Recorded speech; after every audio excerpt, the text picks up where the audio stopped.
Death at the Excelsior, and Other Stories. By P. G. Wodehouse. Transcriber's note: this selection of early Wodehouse stories was assembled for Project Gutenberg. The original publication date of each story is listed in square brackets in the table of contents. Death at the Excelsior, 1914, Misunderstood, 1910, The Best Sauce, 1911, Jeeves and the Chump Cyril, 1918, Jeeves in the Springtime, 1921, Concealed Art, 1915, The Test Case, 1915, Death at the Excelsior I. The room was the typical bedroom of the typical boarding house, furnished, insofar as it could be said to be furnished at all, with a severe simplicity.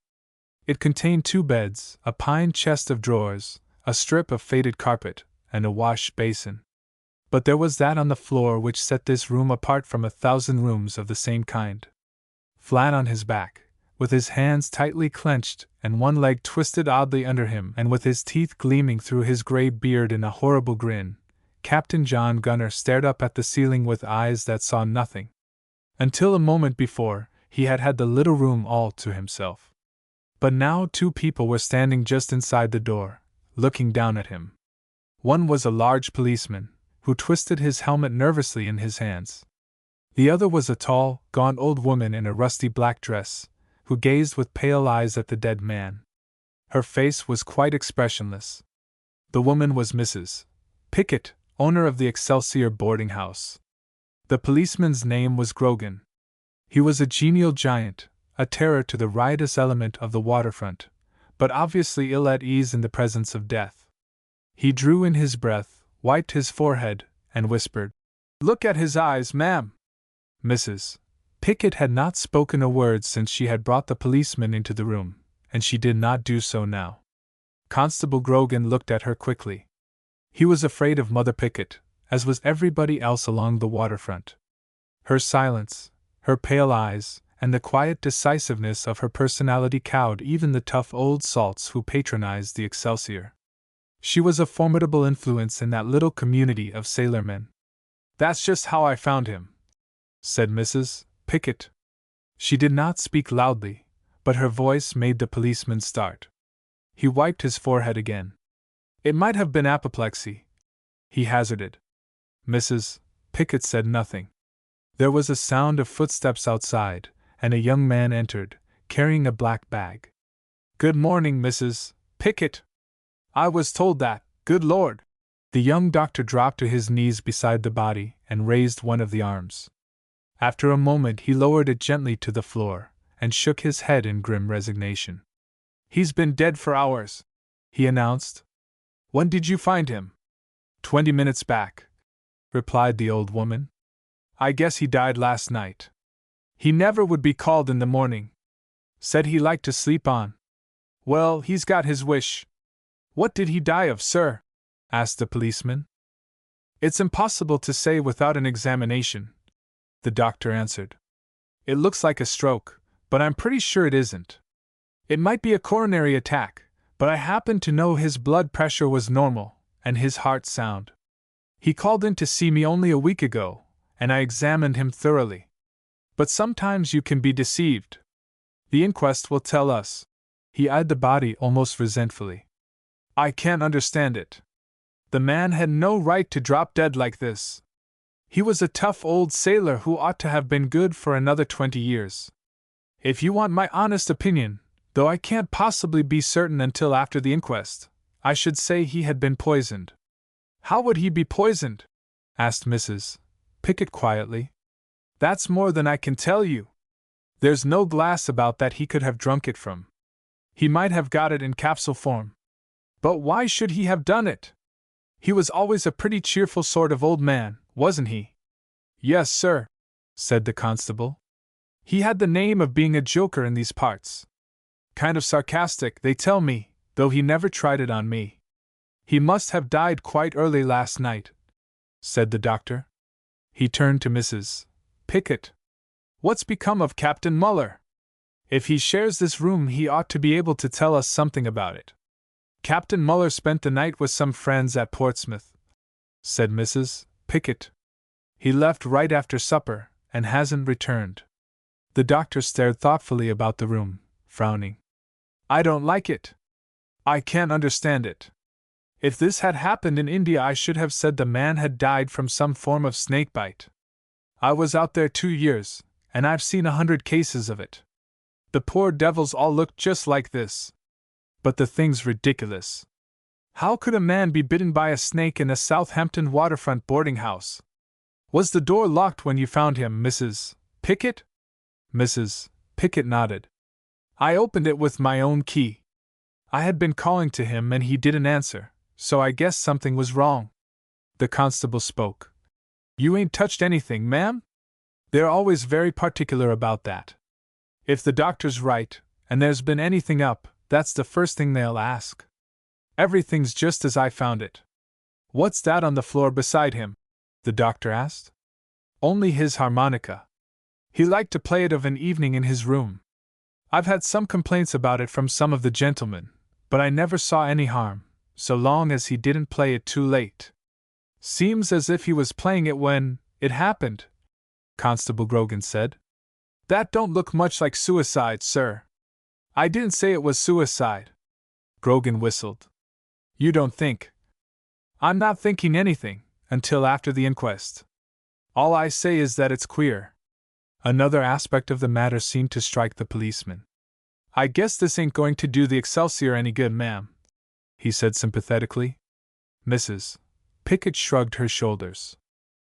I suppose I had better go and notify the coroner, said the doctor. He went out, and after a momentary pause the policeman followed him. Constable Grogan was not greatly troubled with nerves, but he felt a decided desire to be somewhere where he could not see the dead man's staring eyes. Mrs. Pickett remained where she was, looking down at the still form on the floor. Her face was expressionless, but inwardly she was tormented and alarmed. It was the first time such a thing as this had happened at the Excelsior, and, as Constable Grogan had hinted, it was not likely to increase the attractiveness of the house in the eyes of possible boarders. It was not the threatened pecuniary loss which was troubling her.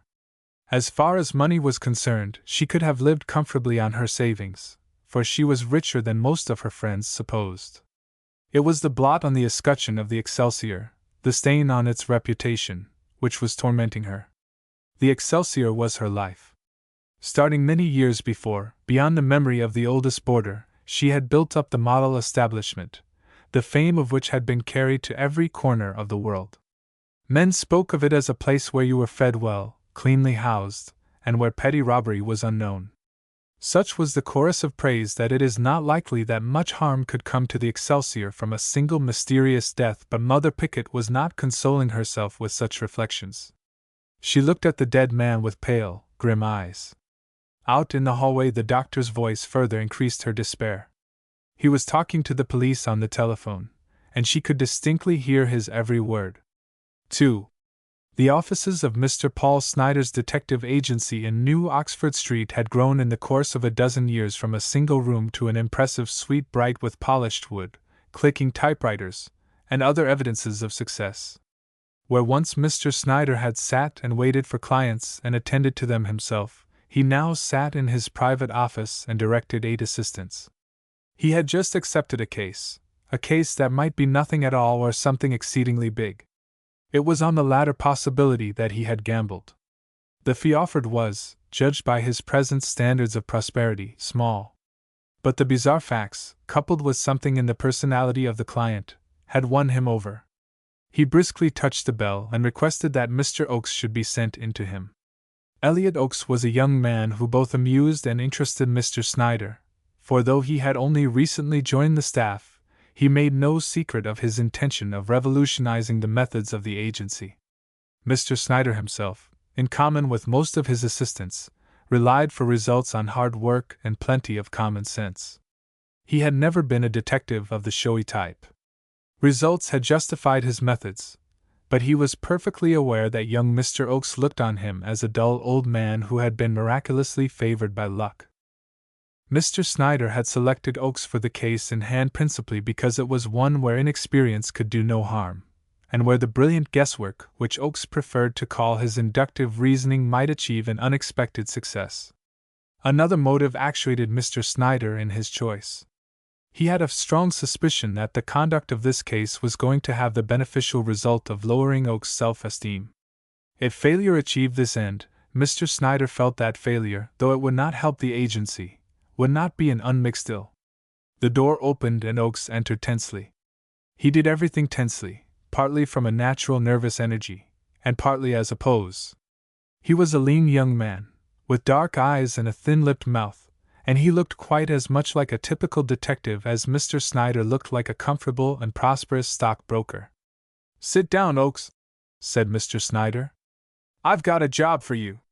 Oakes sank into a chair like a crouching leopard, and placed the tips of his fingers together.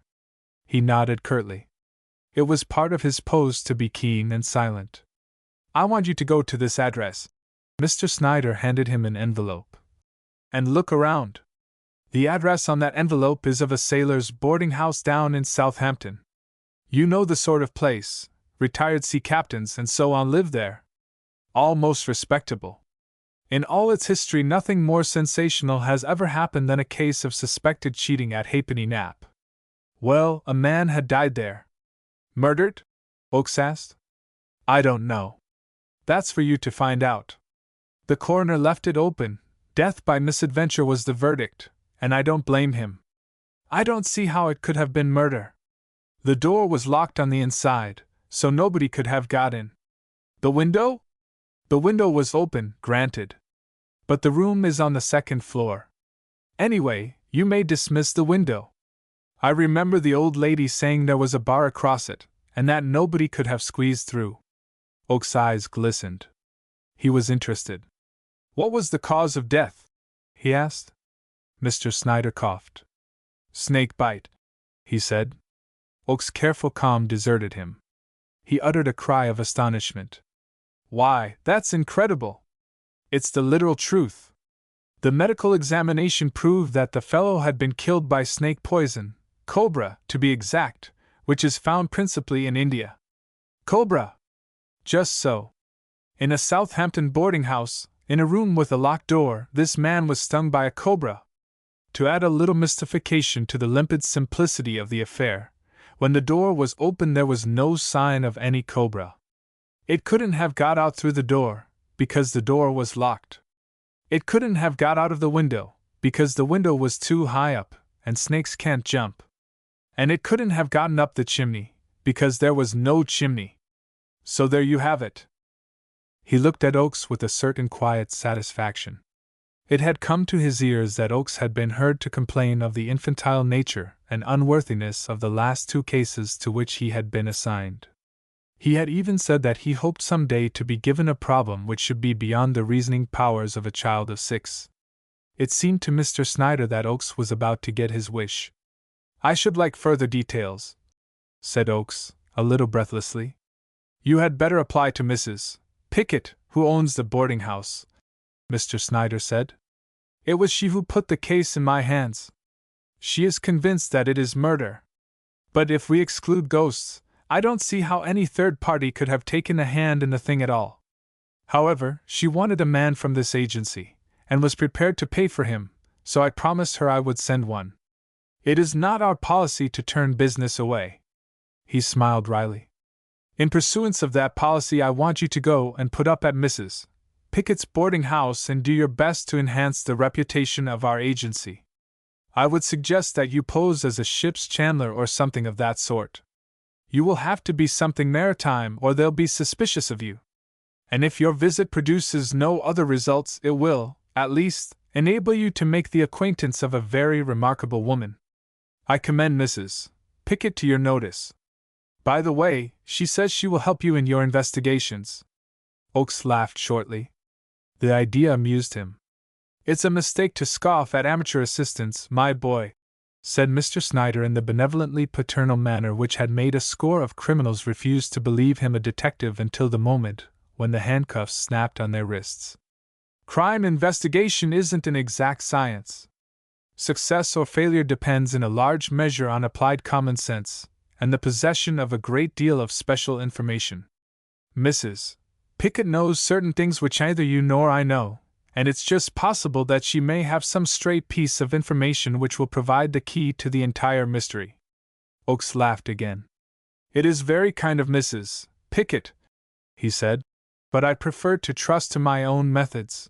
Oakes rose, his face purposeful. I'd better be starting at once, he said. I'll send you reports from time to time. Good. The more detailed the better, said Mr. Snyder genially. I hope your visit to the Excelsior will be pleasant. And cultivate Mrs. Pickett. She's worthwhile. The door closed, and Mr. Snyder lighted a fresh cigar. Dashed young fool, he murmured, as he turned his mind to other matters. 3. A day later, Mr. Snyder sat in his office reading a typewritten report. It appeared to be of a humorous nature, for, as he read, chuckles escaped him. Finishing the last sheet, he threw his head back and laughed heartily. The manuscript had not been intended by its author for a humorous effort. What Mr. Snyder had been reading was the first of Elliot Oakes' reports from the Excelsior. It read as follows. I am sorry to be unable to report any real progress. I have formed several theories which I will put forward later, but at present I cannot say that I am hopeful. Directly I arrived here I sought out Mrs. Pickett, explained who I was, and requested her to furnish me with any further information which might be of service to me. She is a strange, silent woman, who impressed me as having very little intelligence. Your suggestion that I should avail myself of her assistance seems more curious than ever, now that I have seen her. The whole affair seems to me at the moment of writing quite inexplicable. Assuming that this Captain Gunner was murdered, there appears to have been no motive for the crime whatsoever.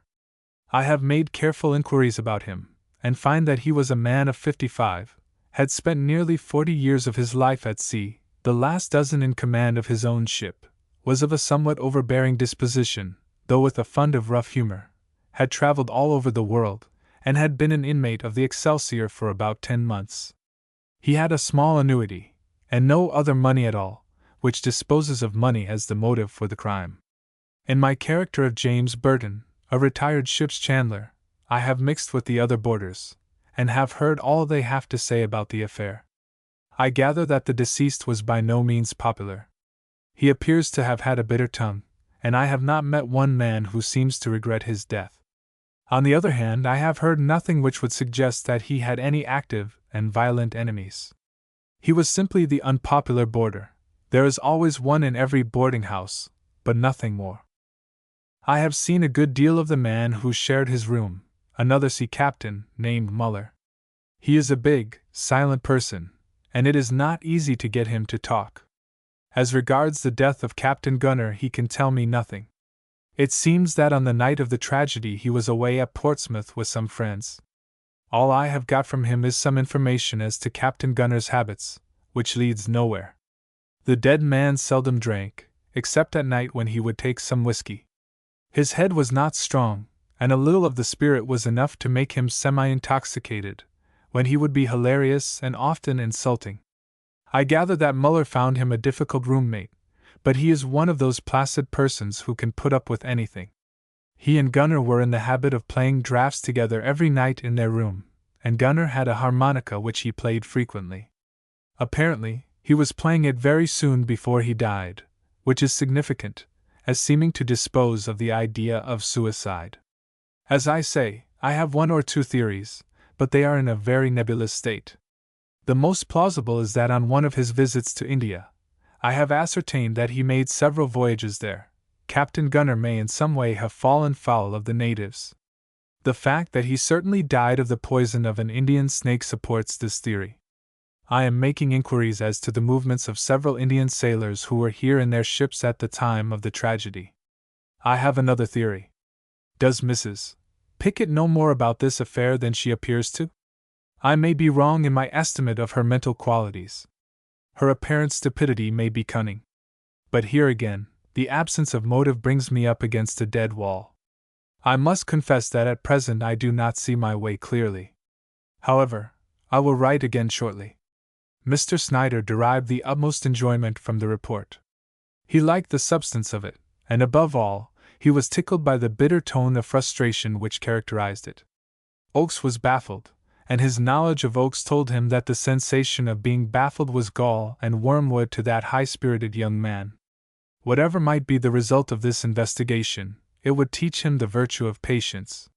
He wrote his assistant a short note. Dear Oakes, your report received. You certainly seem to have got the hard case which, I hear, you were pining for. Don't build too much on plausible motives in a case of this sort. Fauntleroy, the London murderer, killed a woman for no other reason than that she had thick ankles. Many years ago, I myself was on a case where a man murdered an intimate friend because of a dispute about a bet. My experience is that 5 murderers out of 10 act on the whim of the moment, without anything which, properly speaking, you could call a motive at all. Yours very cordially, Paul Snyder. P.S. I don't think much of your Pickett theory. However, you're in charge. I wish you luck. 4. Young Mr. Oakes was not enjoying himself. For the first time in his life, the self-confidence which characterized all his actions seemed to be failing him. The change had taken place almost overnight. The fact that the case had the appearance of presenting the unusual had merely stimulated him at first. But then doubts had crept in and the problem had begun to appear insoluble. True, he had only just taken it up, but something told him that, for all the progress he was likely to make, he might just as well have been working on it steadily for a month. He was completely baffled. And every moment which he spent in the Excelsior boarding house made it clearer to him that that infernal old woman with the pale eyes thought him an incompetent fool. It was that, more than anything, which made him acutely conscious of his lack of success. His nerves were being sorely troubled by the quiet scorn of Mrs. Pickett's gaze. He began to think that perhaps he had been a shade too self-confident and abrupt in the short interview which he had had with her on his arrival. As might have been expected, his first act, after his brief interview with Mrs. Pickett, was to examine the room where the tragedy had taken place. The body was gone, but otherwise nothing had been moved. Oakes belonged to the magnifying glass school of detection. The first thing he did on entering the room was to make a careful examination of the floor, the walls, the furniture, and the windowsill. He would have hotly denied the assertion that he did this because it looked well, but he would have been hard put to it to advance any other reason. If he discovered anything, his discoveries were entirely negative, and served only to deepen the mystery of the case.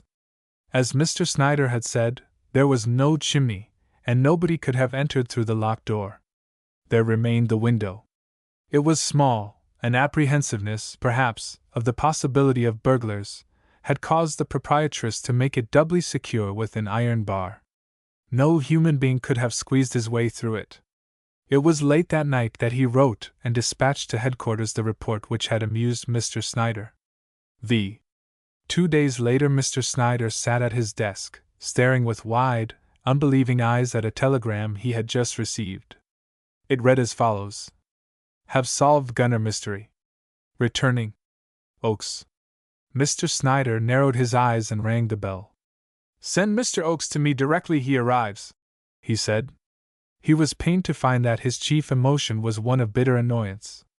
The swift solution of such an apparently insoluble problem would reflect the highest credit on the agency, and there were picturesque circumstances connected with the case which would make it popular with the newspapers and lead to its being given a great deal of publicity. Yet, in spite of all this, Mr. Snyder was annoyed. He realized now how large a part the desire to reduce Oakes' self-esteem had played with him.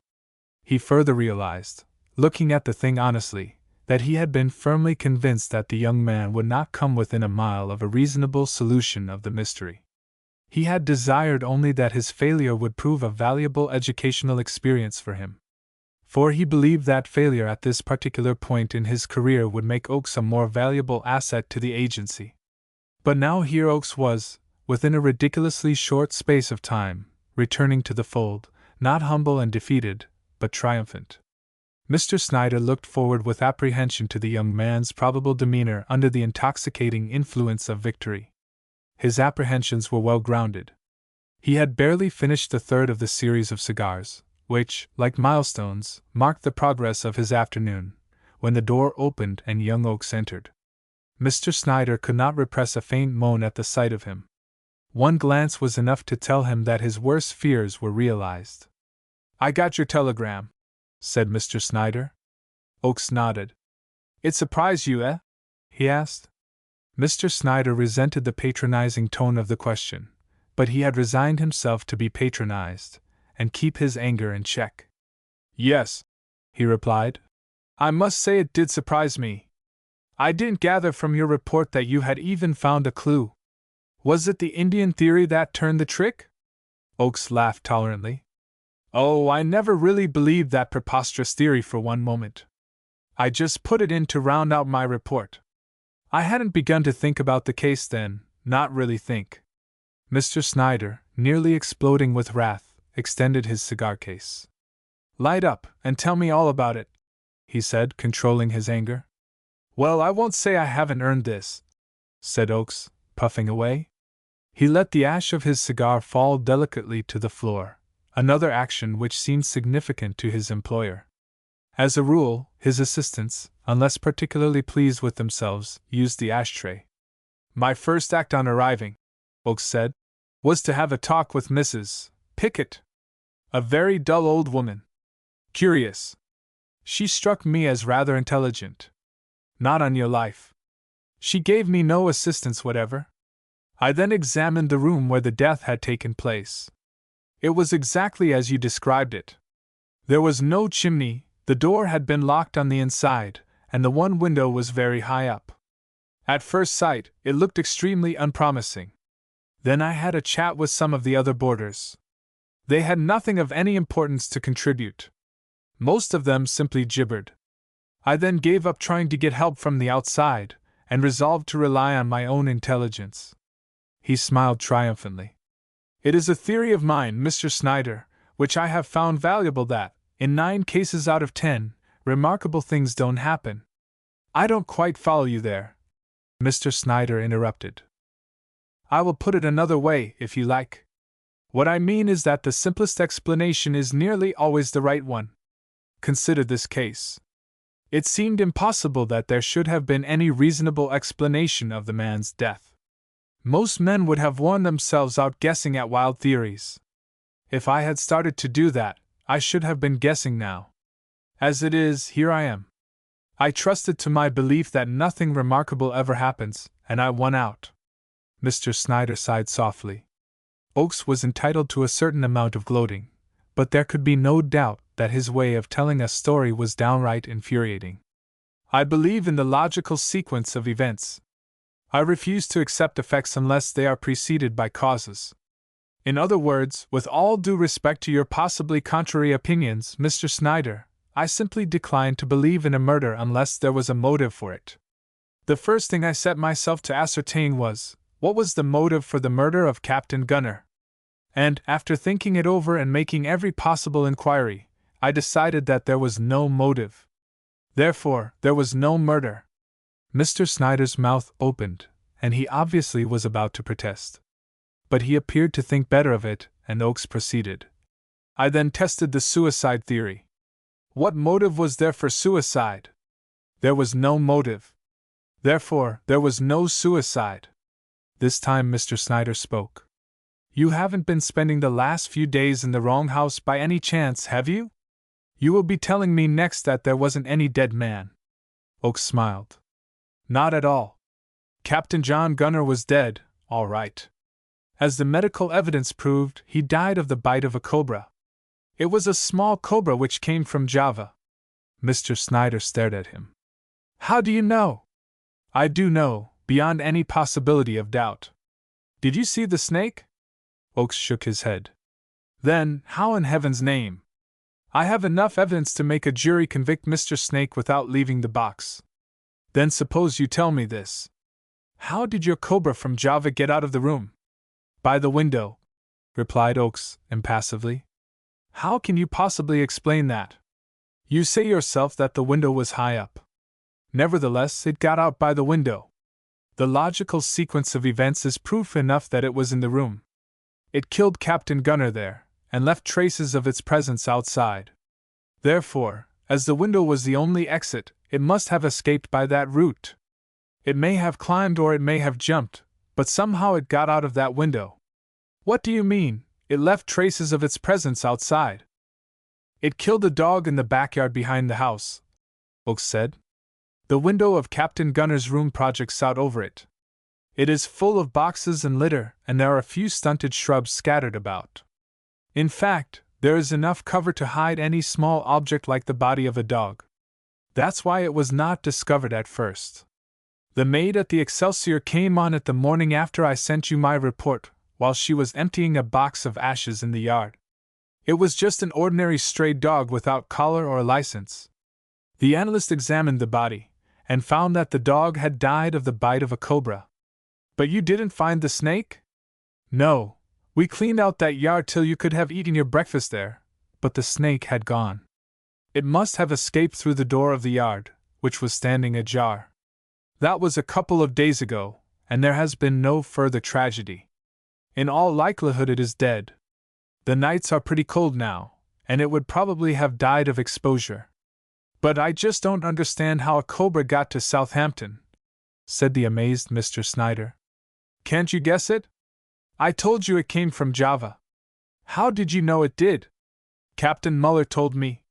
Not directly, but I pieced it together from what he said. It seems that an old shipmate of Captain Gunner's was living in Java. They corresponded, and occasionally this man would send the captain a present as a mark of his esteem. The last present he sent was a crate of bananas. Unfortunately, the snake must have gotten unnoticed. That's why I told you the cobra was a small one. Well, that's my case against Mr. Snake, and short of catching him with the goods, I don't see how I could have made out a stronger one. Don't you agree? It went against the grain for Mr. Snyder to acknowledge defeat, but he was a fair-minded man, and he was forced to admit that Oakes did certainly seem to have solved the impossible. I congratulate you, my boy, he said as heartily as he could. To be completely frank, when you started out, I didn't think you could do it. By the way, I suppose Mrs. Pickett was pleased? If she was, she didn't show it. I'm pretty well convinced she hasn't enough sense to be pleased at anything. However, she has invited me to dinner with her tonight. I imagine she'll be as boring as usual, but she made such a point of it, I had to accept. 6. For some time after Oakes had gone, Mr. Snyder sat smoking and thinking, in embittered meditation. Suddenly there was brought the card of Mrs. Pickett, who would be grateful if he could spare her a few moments. Mr. Snyder was glad to see Mrs. Pickett. He was a student of character, and she had interested him at their first meeting. There was something about her which had seemed to him unique, and he welcomed this second chance of studying her at close range. She came in and sat down stiffly, balancing herself on the extreme edge of the chair in which a short while before young Oakes had lounged so luxuriously. How are you, Mrs. Pickett? Said Mr. Snyder genially. I'm very glad that you could find time to pay me a visit. Well, so it wasn't murder after all. Sir? I've just been talking to Mr. Oakes, whom you met as James Burton, said the detective. He has told me all about it. He told me all about it, said Mrs. Pickett dryly. Mr. Snyder looked at her inquiringly. Her manner seemed more suggestive than her words. A conceited, headstrong young fool, said Mrs. Pickett. It was no new picture of his assistant that she had drawn. Mr. Snyder had often drawn it himself, but at the present juncture it surprised him. Oakes, in his hour of triumph, surely did not deserve this sweeping condemnation. Did not Mr. Oakes' solution of the mystery satisfy you, Mrs. Pickett? No. It struck me as logical and convincing, Mr. Snyder said. You may call it all the fancy names you please, Mr. Snyder. But Mr. Oakes' solution was not the right one. Have you an alternative to offer? Mrs. Pickett tightened her lips. If you have, I should like to hear it. You will, at the proper time. What makes you so certain that Mr. Oakes is wrong? He starts out with an impossible explanation, and rests his whole case on it. There couldn't have been a snake in that room because it couldn't have gotten out. The window was too high. But surely the evidence of the dead dog. Mrs. Pickett looked at him as if he had disappointed her. I had always heard you spoken of as a man with common sense, Mr. Snyder. I have always tried to use common sense.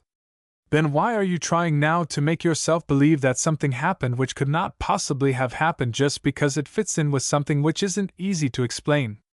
You mean that there is another explanation of the dead dog? Mr. Snyder asked. Not another. What Mr. Oakes takes for granted is not an explanation. But there is a common-sense explanation, and if he had not been so headstrong and conceited he might have found it. You speak as if you had found it, chided Mr. Snyder. I have. Mrs. Pickett leaned forward as she spoke, and stared at him defiantly. Mr. Snyder started. You have? Yes. What is it? You will know before tomorrow. In the meantime, try and think it out for yourself. A successful and prosperous detective agency like yours, Mr. Snyder, ought to do something in return for a fee. There was something in her manner so reminiscent of the school teacher reprimanding a recalcitrant pupil that Mr. Snyder's sense of humor came to his rescue. We do our best, Mrs. Pickett, he said. But you mustn't forget that we are only human and cannot guarantee results. Mrs. Pickett did not pursue the subject. Instead, she proceeded to astonish Mr. Snyder by asking him to swear out a warrant for the arrest of a man known to them both on a charge of murder. Mr. Snyder's breath was not often taken away in his own office. As a rule, he received his client's communications calmly, strange as they often were. But at her words he gasped. The thought crossed his mind that Mrs. Pickett might well be mentally unbalanced. The details of the case were fresh in his memory, and he distinctly recollected that the person she mentioned had been away from the boarding house on the night of Captain Gunner's death, and could, he imagined, produce witnesses to prove it. Mrs. Pickett was regarding him with an unfaltering stare. To all outward appearances, she was the opposite of unbalanced. But you can't swear out a warrant without evidence, he told her. I have evidence, she replied firmly. Precisely what kind of evidence? He demanded. If I told you now, you would think that I was out of my mind. But Mrs. Pickett, do you realize what you are asking me to do? I cannot make this agency responsible for the arbitrary arrest of a man on the strength of a single individual's suspicions. It might ruin me. At the least, it would make me a laughing stock. Mr. Snyder, you may use your own judgment whether or not to make the arrest on that warrant. You will listen to what I have to say, and you will see for yourself how the crime was committed. If after that you feel that you cannot make the arrest, I will accept your decision. I know who killed Captain Gunner, she said. I knew it from the beginning. It was like a vision. But I had no proof. Now things have come to light and everything is clear. Against his judgment, Mr. Snyder was impressed. This woman had the magnetism which makes for persuasiveness. It sounds incredible. Even as he spoke, he remembered that it had long been a professional maxim of his that nothing was incredible, and he weakened still further. Mr. Snyder, I ask you to swear out that warrant. The detective gave in. Very well, he said. Mrs. Pickett rose. If you will come and dine at my house tonight, I think I can prove to you that it will be needed. Will you come? I'll come, promised Mr. Snyder. 7. When Mr. Snyder arrived at the Excelsior, and shortly after he was shown into the little private sitting room where he found Oakes, the third guest of the evening unexpectedly arrived. Mr. Snyder looked curiously at the newcomer. Captain Muller had a peculiar fascination for him. It was not Mr. Snyder's habit to trust overmuch to appearances. But he could not help admitting that there was something about this man's aspect which brought Mrs. Pickett's charges out of the realm of the fantastic into that of the possible. There was something odd, an unnatural aspect of gloom, about the man. He bore himself like one carrying a heavy burden. His eyes were dull, his face haggard. The next moment the detective was reproaching himself with allowing his imagination to run away with his calmer judgment. The door opened, and Mrs. Pickett came in. She made no apology for her lateness. To Mr. Snyder, one of the most remarkable points about the dinner was the peculiar metamorphosis of Mrs. Pickett from the brooding, silent woman he had known to the gracious and considerate hostess. Oakes appeared also to be overcome with surprise, so much so that he was unable to keep his astonishment to himself. He had come prepared to endure a dull evening absorbed in grim silence, and he found himself instead opposite a bottle of champagne of a brand and year which commanded his utmost respect. What was even more incredible, his hostess had transformed herself into a pleasant old lady whose only aim seemed to be to make him feel at home. Beside each of the guests' plates was a neat paper parcel. Oakes picked his up and stared at it in wonderment. "Why, this is more than a party souvenir, Mrs. Pickett," he said. "It's the kind of mechanical marvel I've always wanted to have on my desk." "I'm glad you like it, Mr. Oakes," Mrs. Pickett said, smiling. "You must not think of me simply as a tired old woman whom age has completely defeated. I am an ambitious hostess. When I give these little parties, I like to make them a success. I want each of you to remember this dinner. I'm sure I will." Mrs. Pickett smiled again. "I think you all will. You, Mr. Snyder." She paused. "And you, Captain Muller." To Mr. Snyder there was so much meaning in her voice as she said this that he was amazed that it conveyed no warning to Muller. Captain Muller, however, was already drinking heavily. He looked up when addressed and uttered a sound which might have been taken for an expression of polite acquiescence. Then he filled his glass again. Mr. Snyder's parcel revealed a watch charm fashioned in the shape of a tiny, candid eye camera. "That," said Mrs. Pickett, "is a compliment to your profession." She leaned toward the captain. "Mr. Snyder is a detective, Captain Muller." He looked up. It seemed to Mr. Snyder that a look of fear lit up his heavy eyes for an instant. It came and went, if indeed it came at all, so swiftly that he could not be certain. "So?" said Captain Muller.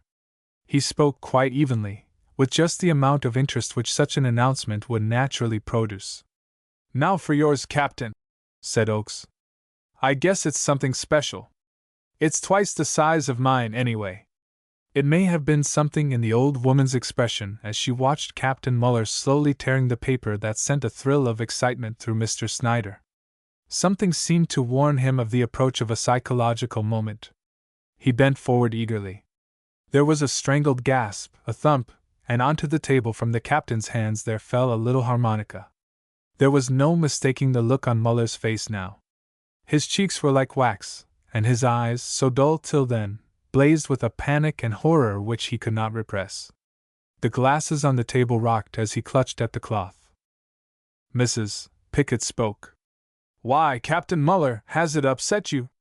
I thought that, as his best friend, the man who shared his room, you would value a memento of Captain Gunner. How fond you must have been of him for the sight of his harmonica to be such a shock." The captain did not speak. He was staring fascinated at the thing on the table. Mrs. Pickett turned to Mr. Snyder. Her eyes, as they met his, held him entranced. "Mr. Snyder, as a detective, you will be interested in a curious and very tragic affair which happened in this house a few days ago. One of my boarders, Captain Gunner, was found dead in his room. It was the room which he shared with Captain Muller. I am very proud of the reputation of my house, Mr. Snyder, and it was a blow to me that this should have happened. I applied to an agency for a detective, and they sent me a stupid boy, with nothing to recommend him except his belief in himself. He said that Captain Gunner had died by accident, killed by a snake which had come out of a crate of bananas. I knew better. I knew that Captain Gunner had been murdered. Are you listening, Captain Muller? This will interest you, as you were such a friend of his." The captain did not answer. He was staring straight before him, as if he saw something invisible in eyes forever closed in death. "Yesterday we found the body of a dog. It had been killed, as Captain Gunner had been, by the poison of a snake. The boy from the agency said that this was conclusive. He said that the snake had escaped from the room after killing Captain Gunner and had in turn killed the dog. I knew that to be impossible, for, if there had been a snake in that room it could not have made its escape." Her eyes flashed, and became remorselessly accusing. "It was not a snake that killed Captain Gunner. It was a cat.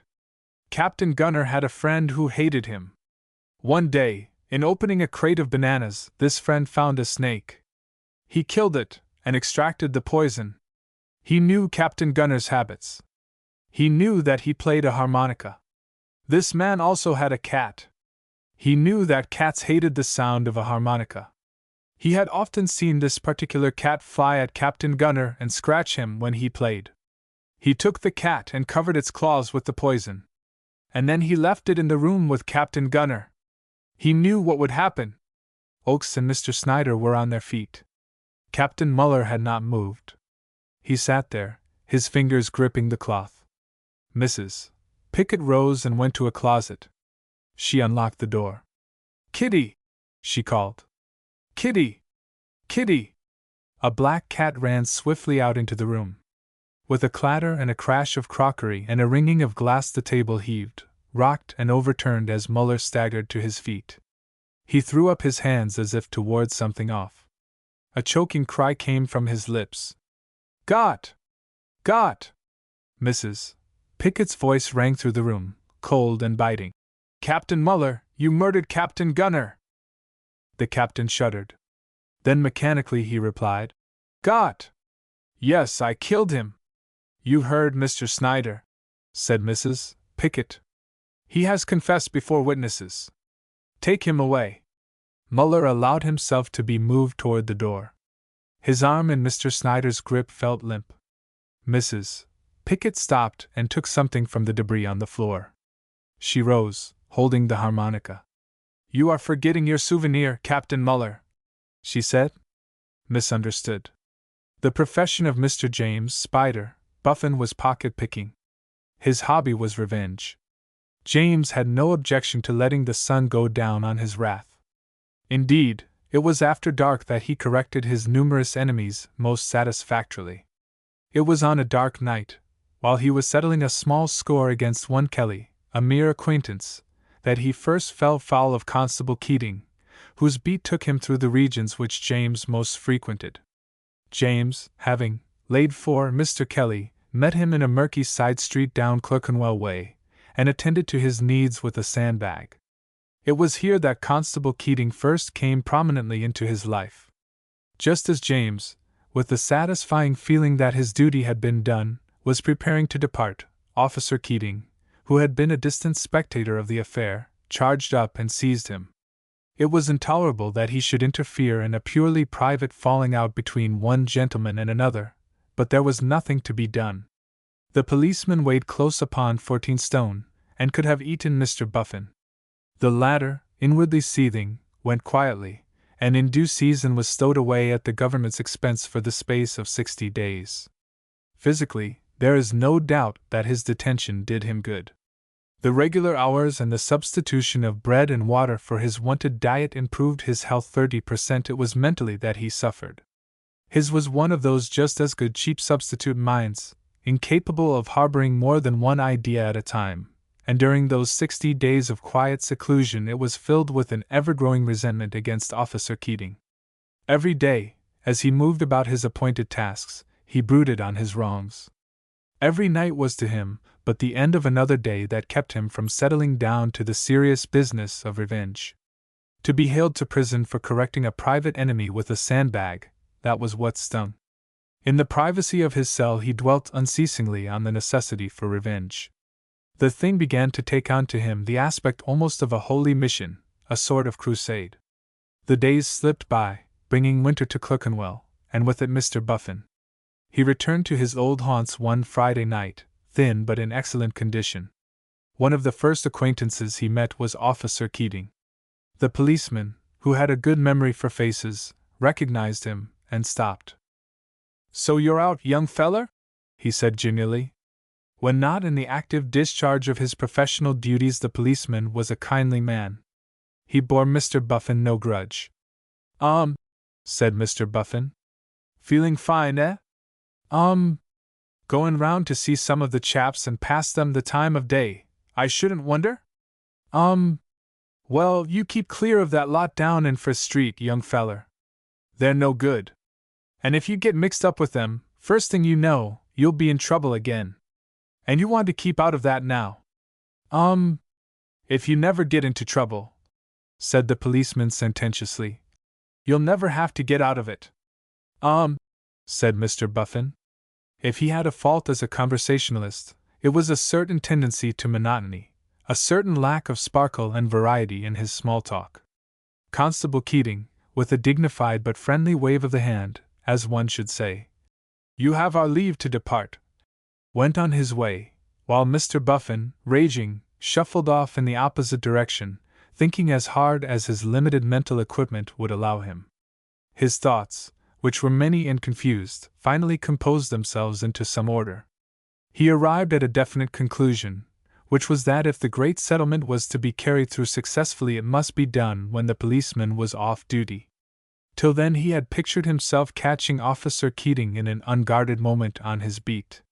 This, he now saw, was out of the question. On his beat the policeman had no unguarded moments. There was a quiet alertness in his poise, a danger signal in itself. There was only one thing for Mr. Buffin to do. Greatly as it would go against the grain, he must foregather with the man, win his confidence, put himself in a position where he would be able to find out what he did with himself when off duty. The policeman offered no obstacle to the move. A supreme self-confidence was his leading characteristic. Few London policemen are diffident, and Mr. Keating was no exception. It never occurred to him that there could be an ulterior motive behind Mr. Buffin's advances. He regarded Mr. Buffin much as one regards a dog which one has had to chastise. One does not expect the dog to lie in wait and bite. Officer Keating did not expect Mr. Buffin to lie in wait and bite. So every day, as he strolled on his beat, there sidled up to him the meager form of Spider Buffin. Every day there greeted him the spiders. "Good morning, Mr. Keating," till the sight of Officer Keating walking solidly along the pavement with Spider Buffin shuffling along at his side, listening with rapt interest to his views on life and his hints on deportment, became a familiar spectacle in Clerkenwell. Mr. Buffin played his part well. In fact, too well. It was on the 7th day that, sidling along in the direction of his favorite place of refreshment, he found himself tapped on the shoulder. At the same moment an arm, linking itself in his, brought him gently to a halt. Beside him were standing two of the most eminent of the great Friss Street gang, Otto the Sausage and Rabbit Butler. It was the finger of the rabbit that had tapped his shoulder. The arm tucked in his was the arm of Otto the Sausage. "Hi, Spider," said Mr. Butler. "Sid wants to see you a minute." The Spider's legs felt boneless. There was nothing in the words to alarm a man, but his practiced ear had seemed to detect a certain unpleasant dryness in the speaker's tone. Sid Marks, the all-powerful leader of the Friss Street gang, was a youth whose company the Spider had always avoided with some care. The great Sid, seated in state at a neighboring hostelry, fixed his visitor with a cold and questioning eye. Mr. Buffin looked nervous and interrogative. Mr. Marks spoke. "Your pal Keating pinched Porky Bins this mornin'," said Sid. The Spider's heart turned to water. "You and that slop," observed Sid dreamily, "have been bloomin' thick these days." Mr. Buffin did not affect to misunderstand. Sid Marks was looking at him in that nasty way. Otto the Sausage was looking at him in that nasty way. Rabbit Butler was looking at him in that nasty way. This was an occasion where manly frankness was the quality most to be aimed at. To be misunderstood in the circles in which Mr. Buffin moved meant something more than the mere risk of being treated with cold displeasure. He began to explain with feverish eagerness. "Strike me, Sid," he stammered. "It ain't like that. It's all right. Blimey, you don't think I'm a narc?" Mr. Marks chewed a straw in silence.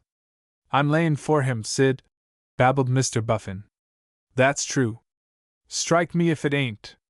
I'm just tryin' to find out where he goes when he's off duty. He pinched me, so I'm layin' for him," Mr. Marks propended. Rabbit Butler respectfully gave it as his opinion that it would be well to put Mr. Buffin through it. There was nothing like being on the safe side. By putting Mr. Buffin through it, argued Rabbit Butler, they would stand to win either way. If he had snitched to Officer Keating about Porky Bins, he would deserve it. If he had not, well, it would prevent him doing so on some future occasion. Play for safety was Mr. Butler's advice, seconded by Otto the Sausage. Mr. Buffin, pale to the lips, thought he had never met two more unpleasant persons. The great Sid, having chewed his straw for a while in silence, delivered judgment. The prisoner should have the benefit of the doubt this time. His story, however unplausible, might possibly be true. Officer Keating undoubtedly had pinched him. That was in his favor. "You can hop it this time," he said. "But if you ever do start smitchin', Spider, you knows what'll happen." Mr. Buffin withdrew, quaking. Matters had now come to a head. Unless he very speedily gave proof of his pure and noble intentions, life would become extremely unsafe for him. He must act at once. The thought of what would happen should another of the First Streeters be pinched before he, Mr. Buffin, could prove himself innocent of the crime of friendliness with Officer Keating, turned him cold. Fate played into his hands. On the very next morning Mr. Keating, all unsuspecting, asked him to go to his home with a message for his wife. "Tell her," said Mr. Keating, "a newspaper gent has given me seats for the play tonight, and I'll be home at 6:45. Mr. Buffin felt as Cromwell must have felt at Dunbar when the Scots left their stronghold on the hills and came down to the open plain. The winter had set in with some severity that year, and Mr. Buffin's toes, as he stood in the shadows close to the entrance of the villa where Officer Keating lived when off duty, were soon thoroughly frozen. He did not dare to stamp his feet, for at any moment now the victim might arrive. And when the victim weighs 14 stone, against the high priest's 8.5, it behooves the latter to be circumspect, if the sacrifice is to be anything like a success. So Mr. Buffin waited and froze in silence. It was a painful process, and he added it to the black score which already stood against Officer Keating. Never had his thirst for revenge been more tormenting. It is doubtful if a strictly logical and impartial judge would have held Mr. Keating to blame for the fact that Sid Mark's suspicions, and all that those suspicions entailed, had fallen upon Mr. Buffin, but the Spider did so. He felt fiercely resentful against the policeman for placing him in such an unpleasant and dangerous position. As his thoughts ran on the matter, he twisted his fingers tighter round his stick. As he did so there came from down the road the brisk tramp of feet and a cheerful whistling of the wearing of the green. It is a lugubrious song as a rule, but, as rendered by Officer Keating returning home with theater tickets, it had all the joyousness of a march tune. Every muscle in Mr. Buffin's body stiffened.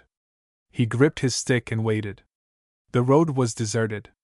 In another moment, and then, from nowhere, dark indistinct forms darted out like rats. The whistling stopped in the middle of a bar. A deep-chested oath rang out, and then a confused medley of sound, the rasping of feet, a growling almost canine, a sharp yelp, gasps, and over all the vast voice of Officer Keating threatening slaughter. For a moment Mr. Buffin stood incapable of motion.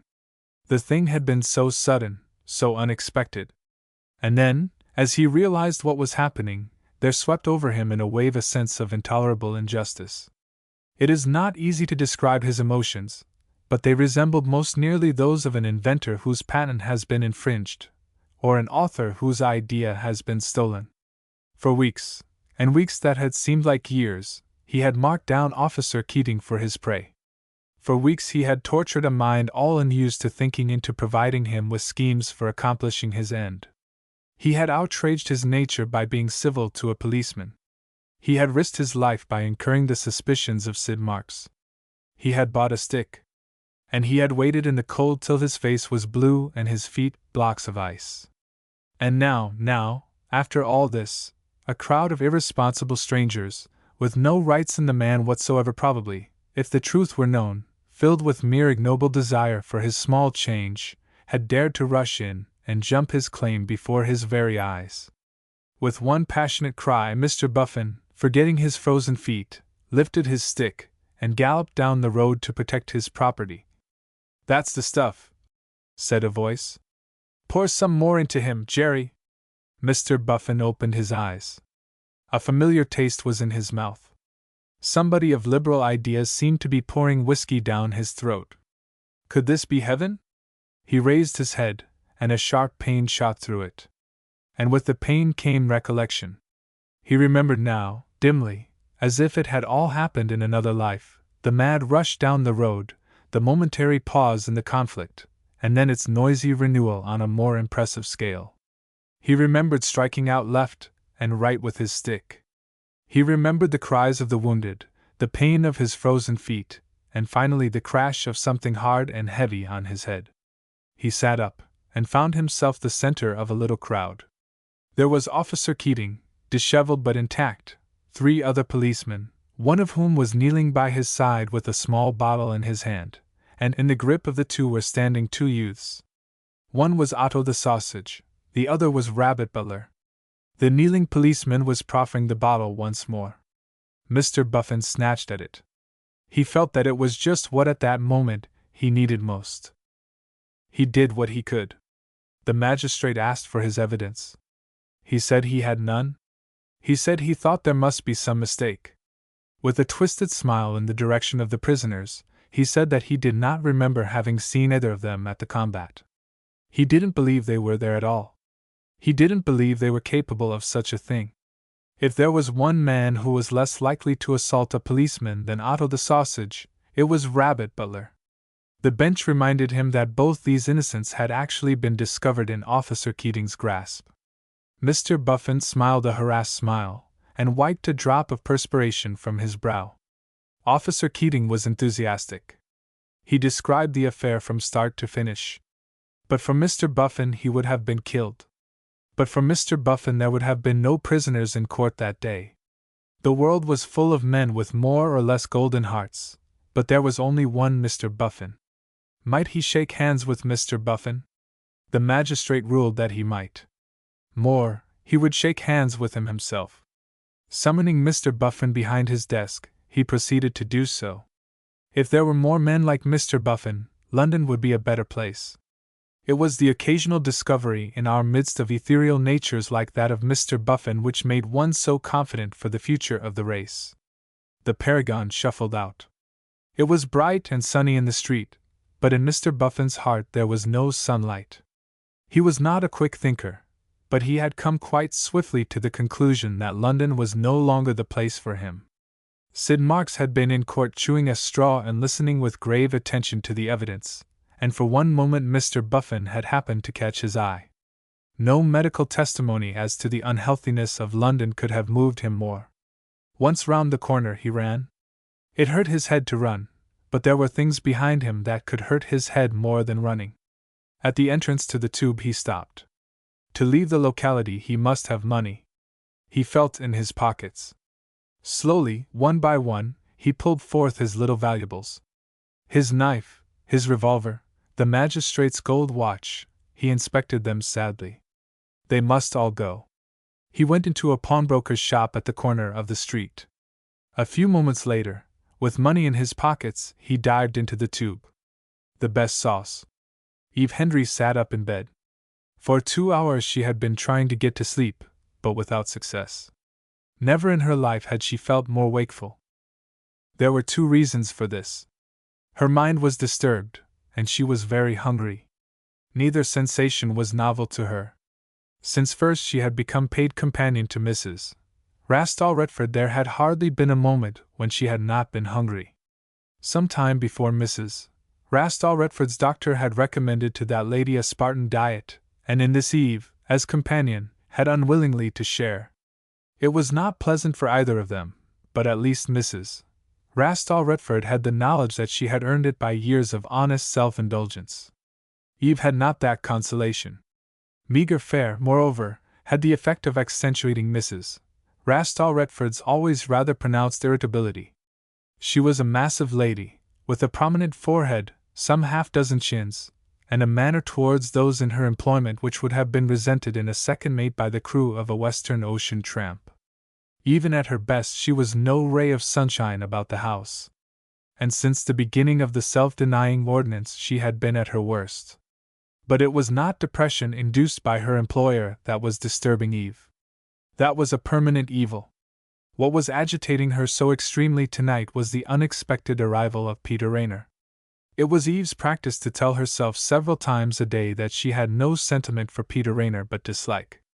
She did not attempt to defend her attitude logically, but nevertheless she clung to it, and tonight, when he entered the drawing-room, she had endeavored to convey by her manner that it was only with the greatest difficulty that she remembered him at all, and that, having accomplished that feat, she now intended to forget him again immediately.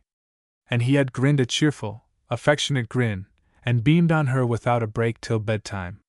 Before coming as companion to Mrs. Rastall Retford, Eve had been governess to Hildebrand, aged 6, the son of a Mrs. Elphinstone. It had been, on the whole, a comfortable situation. She had not liked Mrs. Elphinstone, but Hildebrand had been docile, and altogether life was quite smooth and pleasant until Mrs. Elphinstone's brother came for a visit. Peter Raynor was that brother. There is a type of man who makes love with the secrecy and sheepish reserve of a cowboy shooting up a Wild West saloon. To this class Peter belonged. He fell in love with Eve at sight, and if, at the end of the first day, there was anyone in the house who was not aware of it, it was only Hildebrand, aged 6. And even Hildebrand must have had his suspicions. Mrs. Elphinstone was among the first to become aware of it. For 2 days, frostily silent and gimlet-like as to the eye, she observed Peter's hurricane wooing from afar. Then she acted. Peter she sent to London, pacifying him with an invitation to return to the house in the following week. This done, she proceeded to eliminate Eve. In the course of the parting interview she expressed herself perhaps a little less guardedly than was either just or considerate, and Eve, flushed and at war with the whole race of Raynors, departed that afternoon to seek a situation elsewhere. She had found it at the house of Mrs. Rastall Retford. And now this evening, as she sat in the drawing-room playing the piano to her employer, and had walked the latter's son, a tall, nervous young man, perpetually clearing his throat and fiddling with a pair of gold-rimmed glasses, with the announcement that he had brought his friend, Mr. Raynor, to spend a few days in the old home. Eve could still see the look on Peter's face as, having shaken hands with his hostess, he turned to her. It was the look of the cowboy who, his weary ride over, sees through the dust the friendly gleam of the saloon windows, and with a happy sigh reaches for his revolver. There could be no two meanings to that look. It said, as clearly as if he had shouted it, that this was no accidental meeting, that he had tracked her down and proposed to resume matters at the point where they had left off. Eve was indignant. It was abominable that he should pursue her in this way. She sat thinking how abominable it was for 5 minutes, and then it suddenly struck her that she was hungrier than ever. She had forgotten her material troubles for the moment. It seemed to her now that she was quite faint with hunger. A cuckoo clock outside the door struck 1. And, as it did so, it came to Eve that on the sideboard in the dining room there were biscuits. A moment later she was creeping softly down the stairs. It was dark and ghostly on the stairs. The house was full of noises. She was glad when she reached the dining room. It would be pleasant to switch on the light. She pushed open the door and uttered a cry. The light was already switched on, and at the table, his back to her, was a man. There was no time for flight.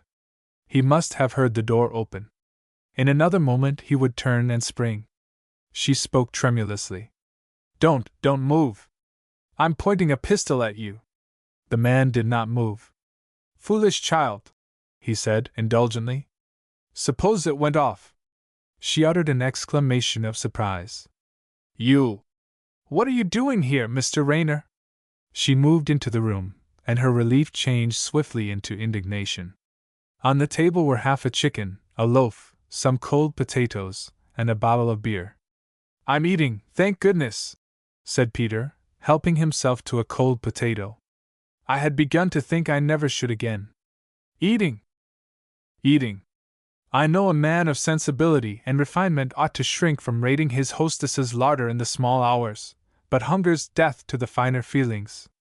It's the solar plexus punch which puts one's better self down and out for the count of 10. I am a large and healthy young man, and believe me, I need this little snack. I need it badly. May I cut you a slice of chicken?" She could hardly bear to look at it, but pride gave her strength. "No," she snapped. "You're sure? Poor little thing, I know you're half-starved." Eve stamped. "How dare you speak to me like that, Mr. Raynor?" He drank bottled beer thoughtfully. "What made you come down? I suppose you heard a noise and thought it was burglars?" he said. "Yes," said Eve, thankfully accepting the idea. At all costs she must conceal the biscuit motive. "That was very plucky of you. Won't you sit down? No, I'm going back to bed. Not just yet. I've several things to talk to you about. Sit down. That's right. Now cover up your poor little pink ankles, or you'll be catching. She started up. Mr. Rayner! Sit down. She looked at him defiantly, then, wondering at herself for doing it, sat down. No, said Peter. What do you mean by it? What do you mean by dashing off from my sister's house without leaving a word for me as to where you were going? You knew I loved you. Good night, Mr. Rayner. Sit down. You've given me a great deal of trouble. Do you know it cost me a sovereign in tips to find out your address? I couldn't get it out of my sister, and I had to apply to the butler. I've a good mind to knock it off your first week's pin money. I shall not stay here listening. You knew perfectly well I wanted to marry you. But you fly off without a word and bury yourself in this benighted place with the gorgon who nags and bullies you. A nice way to speak of your hostess, said Eve scornfully. A very soothing way. I don't think I ever took such a dislike to a woman at first sight before. And when she started to bullyrag you, it was all I could do, but it won't last long now. You must come away at once. We'll be married after Christmas, and in the meantime you can go and live with my sister. Eve listened speechlessly. She had so much to say that the difficulty of selection rendered her dumb. When can you start? I mean, do you have to give a month's notice or anything? Eve got up with a short laugh. Good night, Mr. Rayner, she said. You have been very amusing, but I am getting tired. I'm glad it's all settled, said Peter. Good night. Eve stopped. She could not go tamely away without saying a single one of the things that crowded in her mind. Do you imagine, she said, that I intend to marry you? Do you suppose for one moment? Rather, said Peter. You shall have a splendid time from now on, to make up for all you've gone through. I'm going to be awfully good to you, Eve. You shan't ever have any more worries, poor old thing. He looked at her affectionately. I wonder why it is that large men always fall in love with little women. There are you, a fragile, fairy-like, ethereal wisp of a little creature, and here am I. A great, big, greedy pig, burst out Eve, who thinks about nothing but eating and drinking. I wasn't going to have put it quite like that, said Peter thoughtfully. I hate a greedy man, said Eve, between her teeth. I have a healthy appetite, protested Peter. Nothing more. It runs in the family. At the time of the Civil War, the Rayner of the period, who was King Charles's right-hand man, would frequently eat dispatches to prevent them falling into the hands of the enemy. He was noted for it. Eve reached the door and turned. I despise you, she said. Good night, said Peter tenderly. Tomorrow morning we'll go for a walk. His prediction proved absolutely correct. He was smoking a cigarette after breakfast when Eve came to him. Her face was pink and mutinous, but there was a gleam in her eye. Are you ready to come out, Mr. Rayner? She said. Mrs. Rastall-Retford says I'm to take you to see the view from the golf links. You'll like that, said Peter. I shall not like it, snapped Eve. But Mrs. Rastall-Retford is paying me a salary to do what she tells me, and I have to earn it. Conversation during the walk consisted mainly of a monologue on the part of Peter. It was a crisp and exhilarating morning, and he appeared to be feeling a universal benevolence towards all created things. He even softened slightly on the subject of Mrs. Rastall-Retford, and advanced the theory that her peculiar manner might be due to her having been ill-treated as a child. Eve listened in silence. It was not till they were nearing home on their return journey that she spoke. Mr. Rayner, she said. Yes? Said Peter. I was talking to Mrs. Rastall-Retford after breakfast, said Eve, and I told her something about you. My conscience is clear. Oh, nothing bad. Some people would say it was very much to your credit. She looked away across the fields. I told her you were a vegetarian, she added carelessly. There was a long silence. Then Peter spoke 3 words straight from the heart. You little devil! Eve turned and looked at him, her eyes sparkling wickedly. You see, she said. Now perhaps you will go. Without you? Said Peter stoutly. Never! In London you will be able to eat all day, anything you like. You will be able to creep about your club gnawing cold chicken all night. But if you stay here, you have got a wrong idea of the London clubman's life, said Peter. If I crept about my club gnawing cold chicken, I should have the committee after me. No, I shall stay here and look after you. After all, what is food? I'll tell you what yours will be if you like. Or would you rather wait and let it be a surprise? Well, for lunch you will have some boiled potatoes and cabbage and a sweet, a sort of light soufflé thing. And for dinner? Yes, but one moment, said Peter. If I'm a vegetarian, how did you account for my taking all the chicken I could get at dinner last night, and looking as if I wanted more? Oh, that was your considerateness. You didn't want to give trouble, even if you had to sacrifice your principles. But it's all right now. You are going to have your vegetables. Peter drew a deep breath, the breath of the man who braces himself up and thanks whatever gods there be for his unconquerable soul. I don't care, he said. A book of verses underneath the bough, a jug of wine, and thou. Oh, and I forgot, interrupted Eve.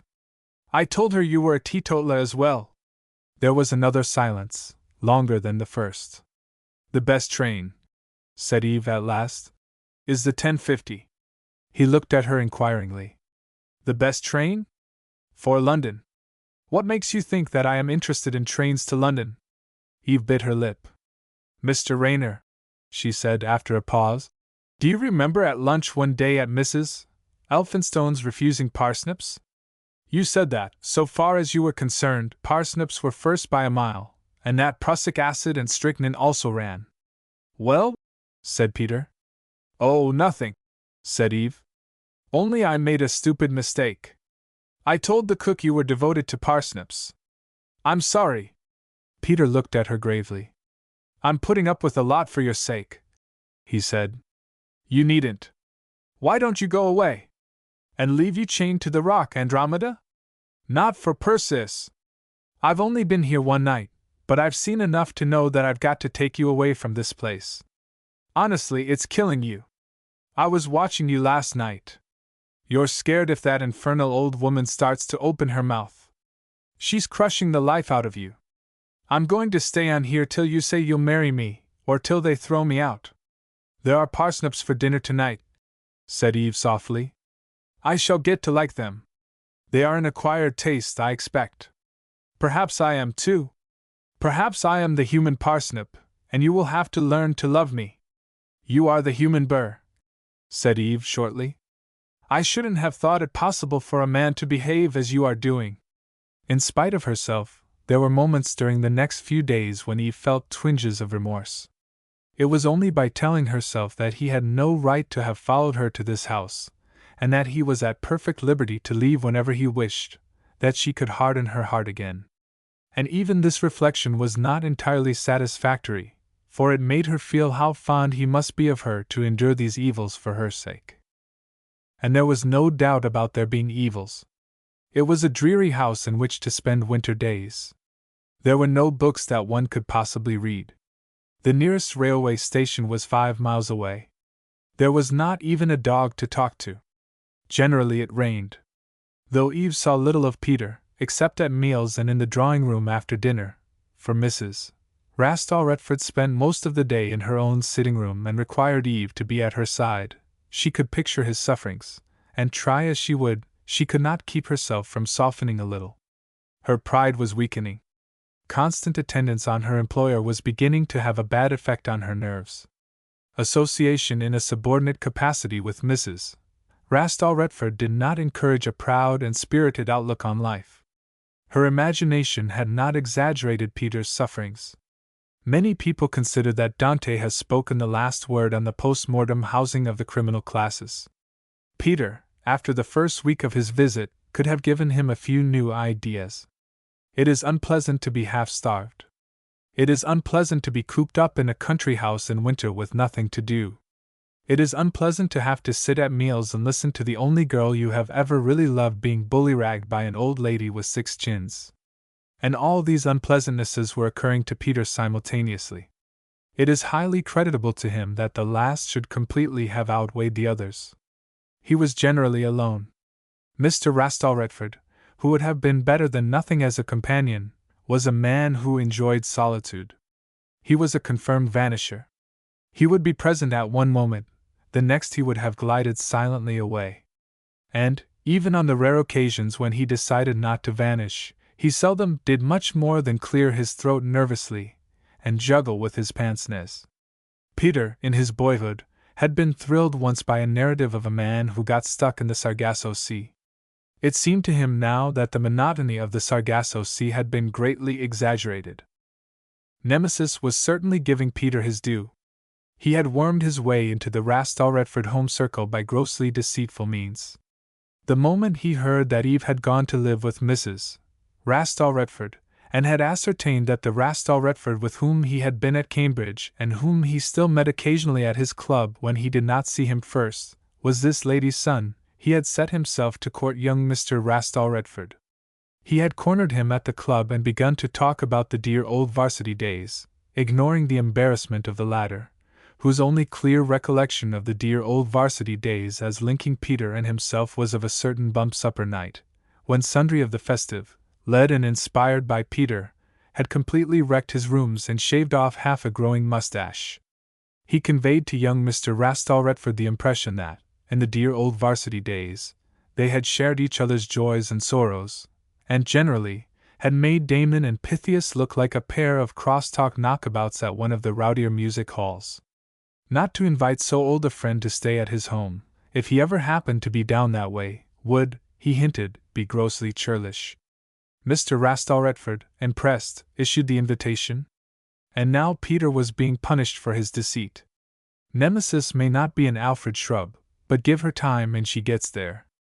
It was towards the middle of the second week of his visit that Eve, coming into the drawing-room before dinner, found Peter standing in front of the fire. They had not been alone together for several days. "Well?" said he. Eve went to the fire and warmed her hands. "Well?" she said dispiritedly. She was feeling nervous and ill. Mrs. Rastall Redford had been in one of her more truculent moods all day, and for the first time Eve had the sensation of being thoroughly beaten. She dreaded the long hours to bedtime. The thought that there might be bridge after dinner made her feel physically ill. She felt she could not struggle through a bridge night. On the occasions when she was in one of her dangerous moods, Mrs. Rastall Redford sometimes chose rest as a cure, sometimes relaxation. Rest meant that she retired to her room immediately after dinner, and expended her venom on her maid. Relaxation meant bridge, and bridge seemed to bring out all her worst points.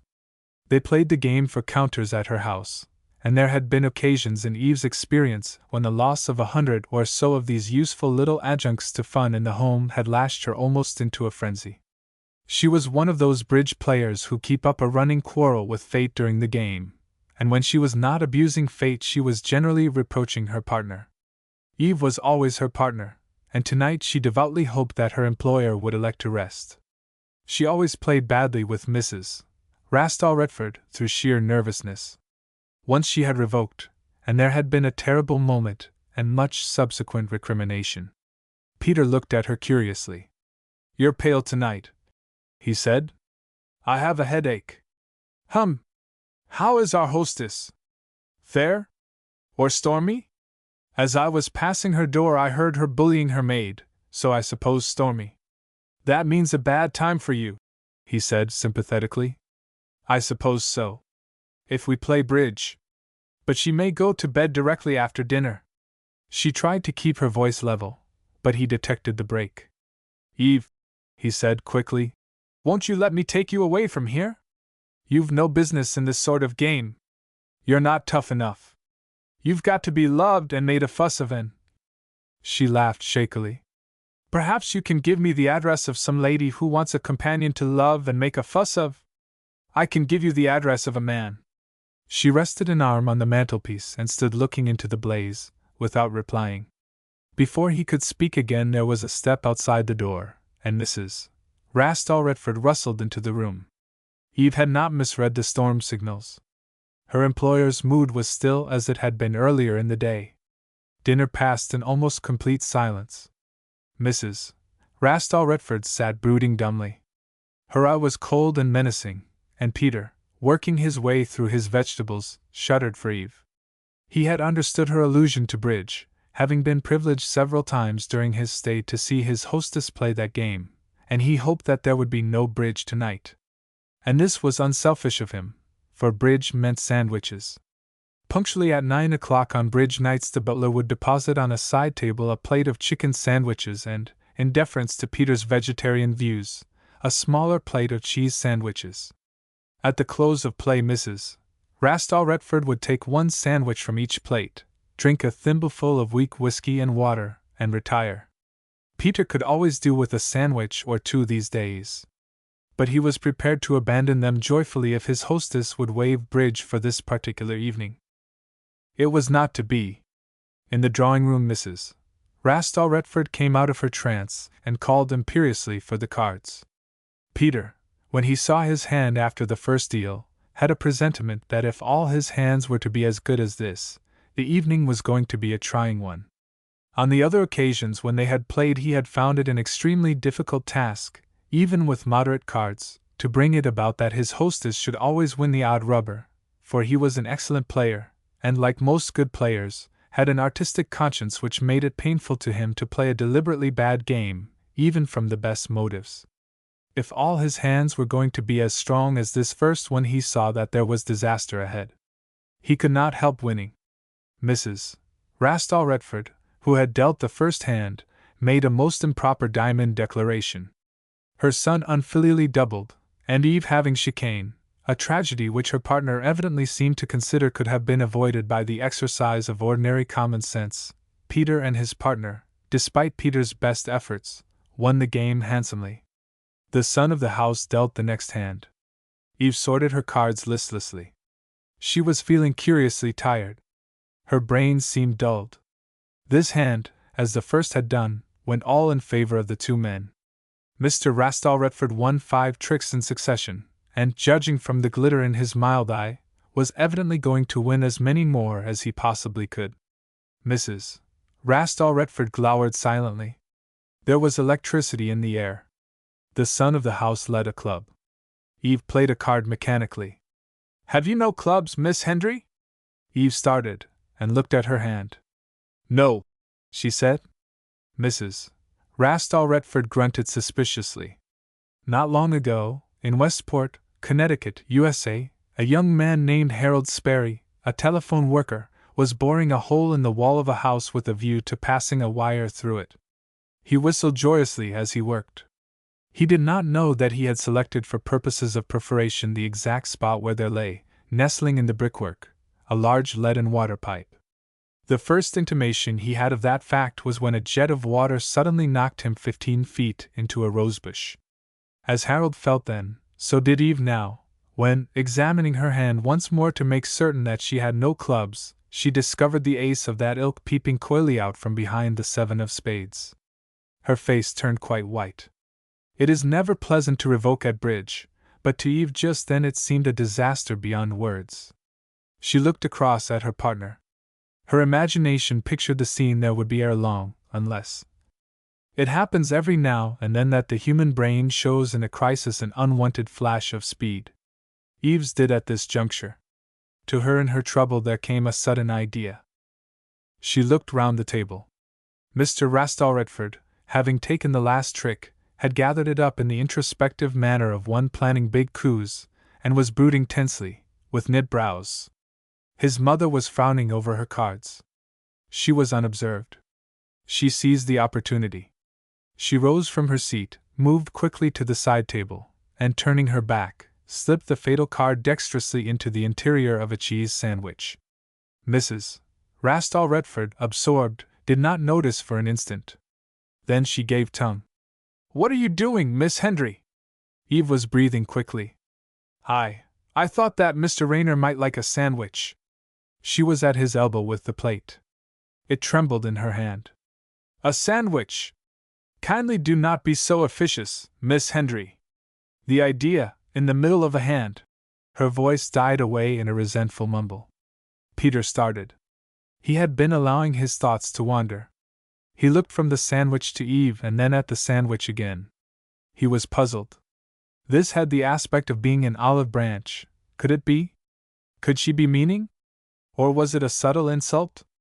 Who could say?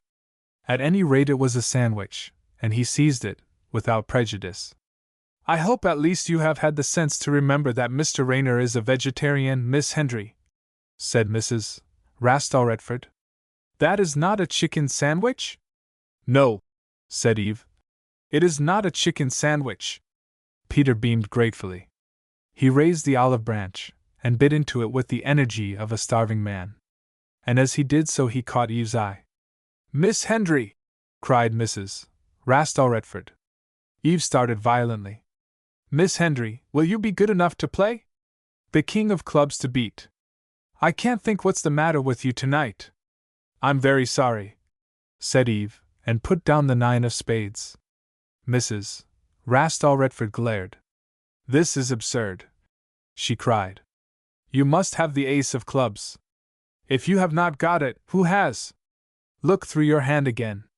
Is it there? No. Then where can it be? Where can it be? Echoed Peter, taking another bite.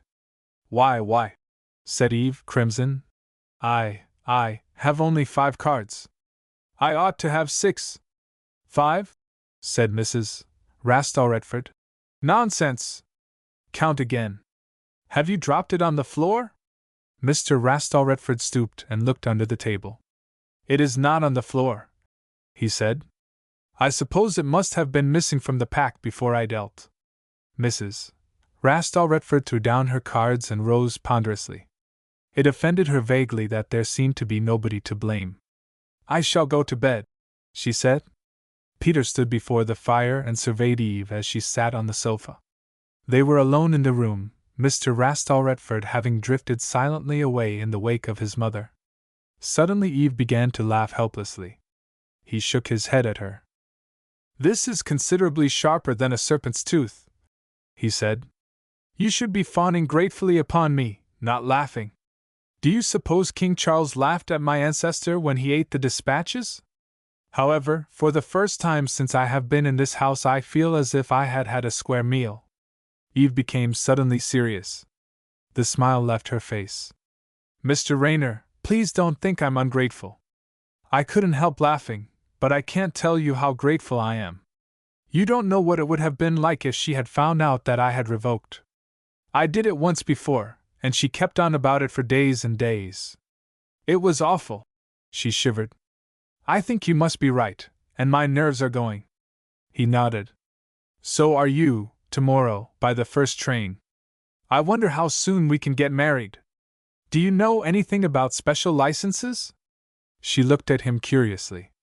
You're very obstinate, she said. Firm, he corrected. Firm. Could you pack tonight, do you think, and be ready for that 10:50 tomorrow morning? She began to trace an intricate pattern on the floor with the point of her shoe. I can't imagine why you are fond of me, she said. I've been very horrid to you. Nonsense. You've been all that sweet and womanly. And I want to tell you why, she went on. You're your sister. Ah, I thought as much. She saw that you seemed to be getting fond of me, and she said some rather horrid things that hurt, said Eve in a low voice. Peter crossed over to where she sat and took her hand. Don't you worry about her, he said. She's not a bad sort really, but about once every 6 months she needs a brotherly talking to, or she gets above herself. One is about due during the next few days. He stroked her hand. Fasting, he said thoughtfully, clears and stimulates the brain. I fancy I shall be able to think out some rather special things to say to her this time. Jeeves and the chump Cyril. You know, the longer I live, the more clearly I see that half the trouble in this bally world is caused by the light-hearted and thoughtless way in which chappies dash off letters of introduction and hand them to other chappies to deliver to chappies of the third part. It's one of those things that make you wish you were living in the Stone Age. What I mean to say is, if a fellow in those days wanted to give anyone a letter of introduction, he had to spend a month or so carving it on a large-sized boulder, and the chances were that the other chappie got so sick of lugging the thing round in the hot sun that he dropped it after the first mile. But nowadays it's so easy to write letters of introduction that everybody does it without a second thought, with the result that some perfectly harmless cove like myself gets in the soup. Mark you, all the above is what you might call the result of my riper experience. I don't mind admitting that in the first flush of the thing, so to speak, when Jeeves told me, this would be about 3 weeks after I'd landed in America, that a blighter called Cyril Bassington had arrived, and I found that he had brought a letter of introduction to me from Aunt Agatha. Where was I? Oh yes, I don't mind admitting, I was saying, that just at first I was rather bucked. You see, after the painful events which had resulted in my leaving England, I hadn't expected to get any sort of letter from Aunt Agatha which would pass the censor, so to speak. And it was a pleasant surprise to open this one, and find it almost civil. Chilly, perhaps, in parts, but on the whole quite tolerably polite. I looked on the thing as a hopeful sign. Sort of olive branch, you know. Or do I mean orange blossom? What I'm getting at is that the fact that Aunt Agatha was writing to me without calling me names seemed, more or less, like a step in the direction of peace. And I was all for peace, and that right speedily. I'm not saying a word against New York, mind you. I like the place, and was having quite a ripe time there. But the fact remains that a fellow who's been used to London all his life does get a trifle homesick on a foreign strand, and I wanted to pop back to the cozy old flat in Berkeley Street, which could only be done when Aunt Agatha had simmered down and got over the gloss-up episode. I know that London is a biggish city, but believe me, it isn't half big enough for any fellow to live in with Aunt Agatha when she's after him with the old hatchet. And so I'm bound to say I looked on this chump Bassington, when he arrived, more or less as a dove of peace, and was all for him. He would seem from contemporary accounts to have blown in one morning at 7:45, that being the ghastly sort of hour they shoot you off the liner in New York. He was given the respectful raspberry by Jeeves, and told to try again about 3 hours later, when there would be a sporting chance of my having sprung from my bed with a glad cry to welcome another day and all that sort of thing. Which was rather decent of Jeeves, by the way, for it so happened that there was a slight estrangement, a touch of coldness, a bit of a row in other words, between us at the moment because of some rather priceless purple socks which I was wearing against his wishes. And a lesser man might easily have snatched at the chance of getting back at me a bit by loosing Cyril into my bedchamber at a moment when I couldn't have stood a 2 minutes' conversation with my dearest pal. For until I have had my early cup of tea and have brooded on life for a bit absolutely undisturbed, I'm not much of a lad for the merry chit-chat. So Jeeves very sportingly shot Cyril out into the crisp morning air, and didn't let me know of his existence till he brought his card in with the bohea. "And what might all this be, Jeeves?" I said, giving the thing the glassy gaze. "The gentleman has arrived from England, I understand, sir. He called to see you earlier in the day." "Good Lord, Jeeves! You don't mean to say the day starts earlier than this?" "He desired me to say he would return later, sir." "I've never heard of him." "Have you ever heard of him, Jeeves?" "I am familiar with the name Bassington, sir. There are 3 branches of the Bassington family, the Shropshire Bassingtons, the Hampshire Bassingtons, and the Kent Bassingtons. England seems pretty well stocked up with Bassingtons. "Tolerably so, sir." "No chance of a sudden shortage, I mean, what?" "Presumably not, sir." "And what sort of a specimen is this one?" "I could not say, sir, on such short acquaintance."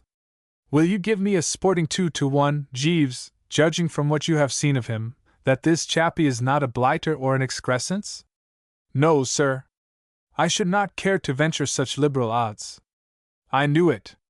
"Well, the only thing that remains to be discovered is what kind of a blighter he is." "Time will tell, sir." "The gentleman brought a letter for you, sir." "Oh, he did he?" I said, and grasped the communication. And then I recognized the handwriting.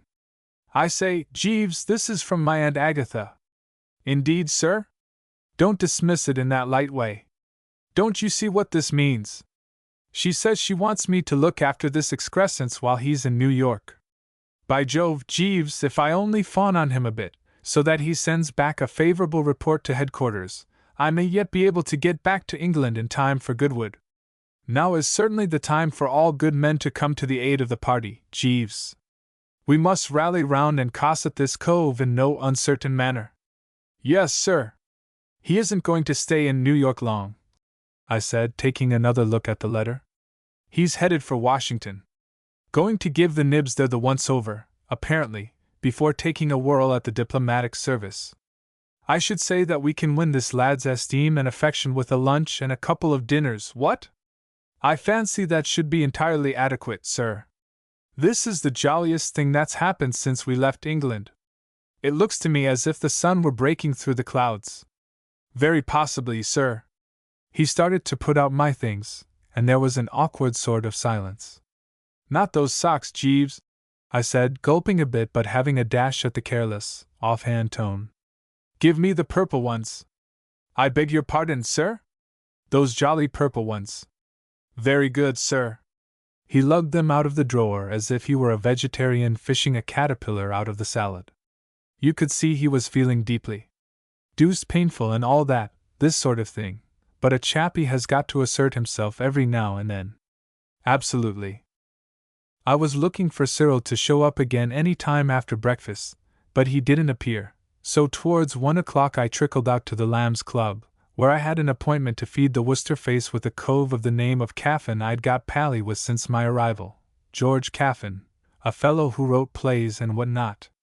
I'd made a lot of friends during my stay in New York, the city being crammed with bonhomous lads who one and all extended a welcoming hand to the stranger in their midst. Caffin was a bit late, but bobbed up finally, saying that he had been kept at a rehearsal of his new musical comedy, Ask Dad, and we started in.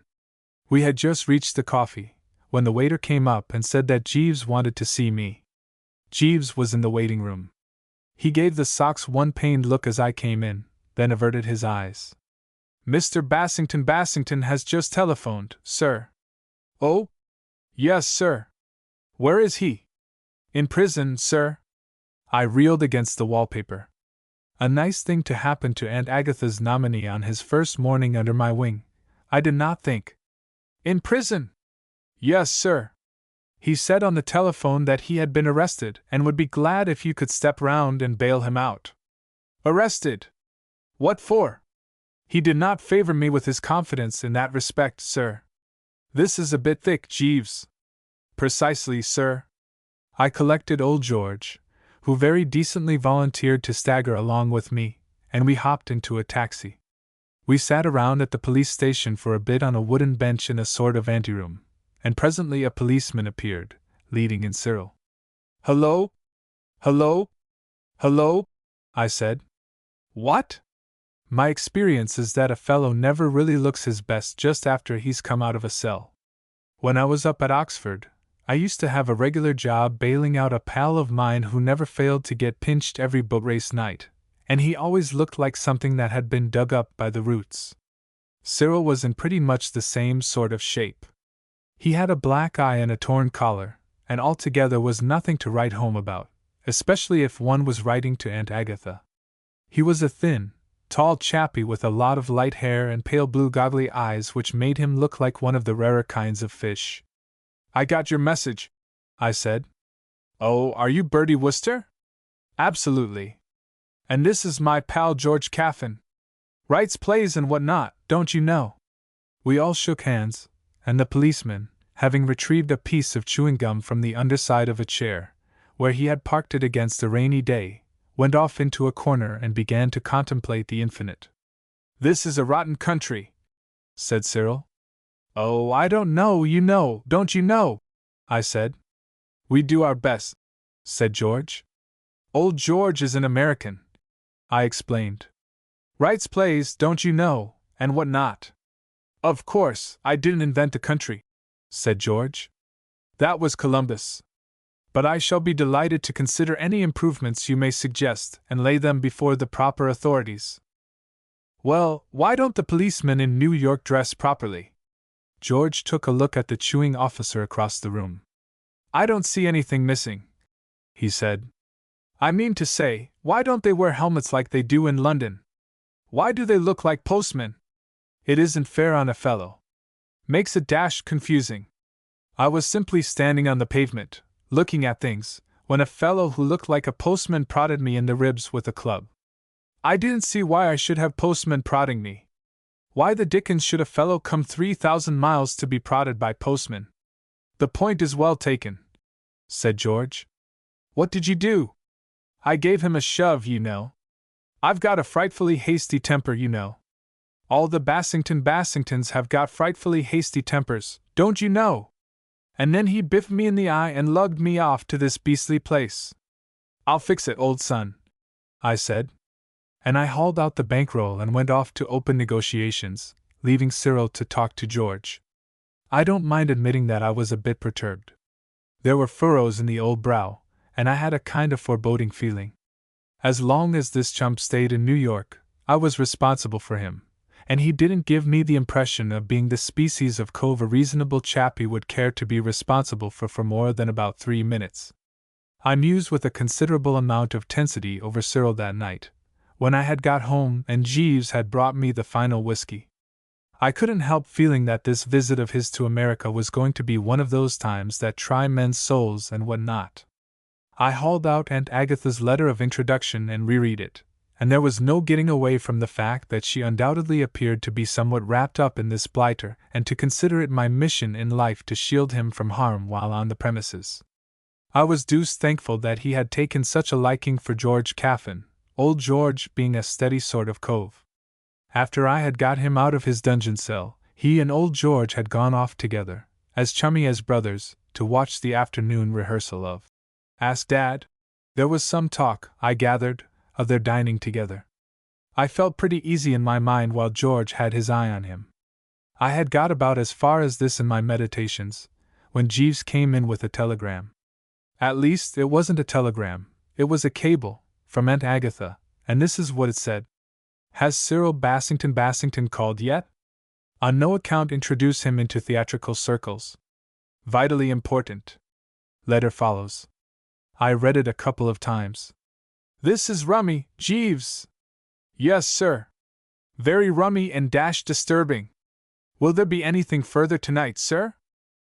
Of course, if he was going to be as bally unsympathetic as that, there was nothing to be done. My idea had been to show him the cable and ask his advice. But if he was letting those purple socks rankle to that extent, the good old noblesse oblige of the Worcesters couldn't lower itself to the extent of pleading with the man. Absolutely not. So I gave it a miss. Nothing more, thanks. Good night, sir. Good night. He floated away, and I sat down to think the thing over. I had been directing the best efforts of the old bean to the problem for a matter of half an hour, when there was a ring at the bell. I went to the door, and there was Cyril, looking pretty festive. I'll come in for a bit if I may, he said. Got something rather priceless to tell you. He curved head past me into the sitting room, and when I got there after shutting the front door I found him reading Aunt Agatha's cable and giggling in a rummy sort of manner. Oughtn't to have looked at this, I suppose? Caught sight of my name and read it without thinking. I say, Worcester, old friend of my youth, this is rather funny. Do you mind if I have a drink? Thanks awfully and all that sort of rot. Yes, it's rather funny, considering what I came to tell you. Jolly old Caffin has given me a small part in that musical comedy of his, Ask Dad. Only a bit, you know, but quite tolerably ripe. I'm feeling frightfully braced, don't you know? He drank his drink, and went on. He didn't seem to notice that I wasn't jumping about the room, yapping with joy. You know, I've always wanted to go on the stage, you know, he said. But my jolly old governor wouldn't stick it at any price. Put the old Waukeesee down with a bang, and turned bright purple whenever the subject was mentioned. That's the real reason why I came over here, if you want to know. I knew there wasn't a chance of my being able to work this stage wheeze in London without somebody getting on to it and tipping off the governor, so I rather brainily sprang the scheme of popping over to Washington to broaden my mind. There's nobody to interfere on this side, you see, so I can go right ahead. I tried to reason with the poor chump. But your governor will have to know some time. That'll be all right. I shall be the jolly old star by then, and he won't have a leg to stand on. It seems to me he'll have one leg to stand on while he kicks me with the other. Why, where do you come in? What have you got to do with it? I introduced you to George Caffin. So you did, old top, so you did. I'd quite forgotten. I ought to have thanked you before. Well, so long.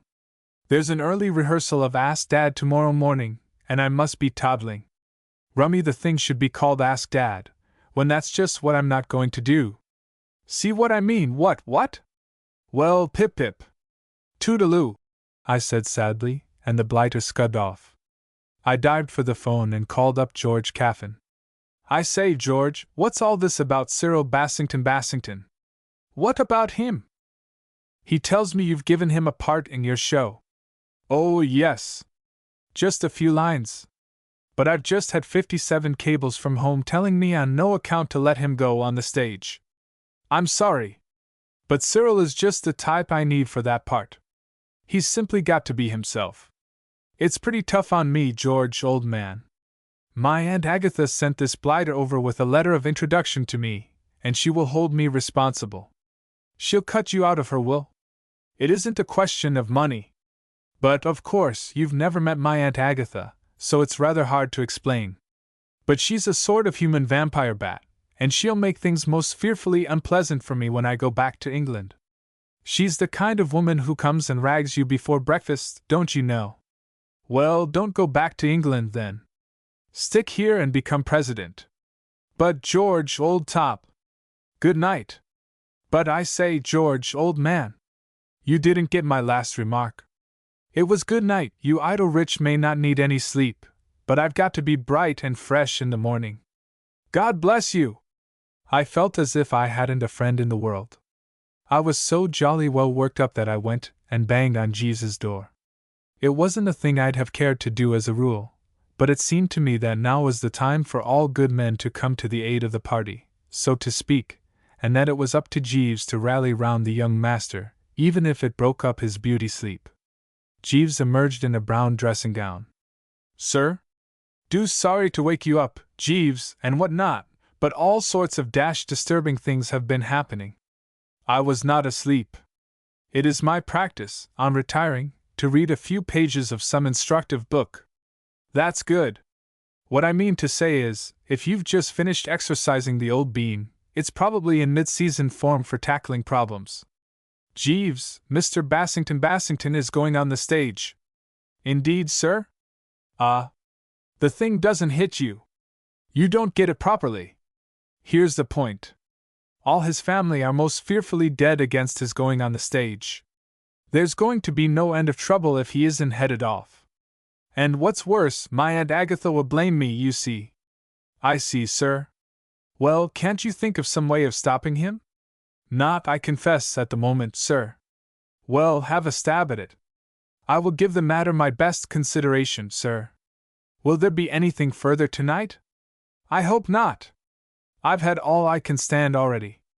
Very good, sir. He popped off.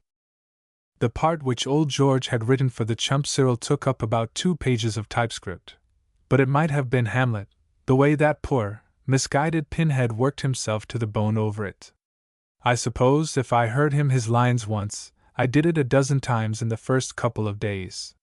He seemed to think that my only feeling about the whole affair was one of enthusiastic admiration, and that he could rely on my support and sympathy. What with trying to imagine how Aunt Agatha was going to take this thing, and being woken up out of the dreamless in the small hours every other night to give my opinion of some new bit of business which Cyril had invented, I became more or less the good old shadow. And all the time Jeeves remained still pretty cold and distant about the purple socks.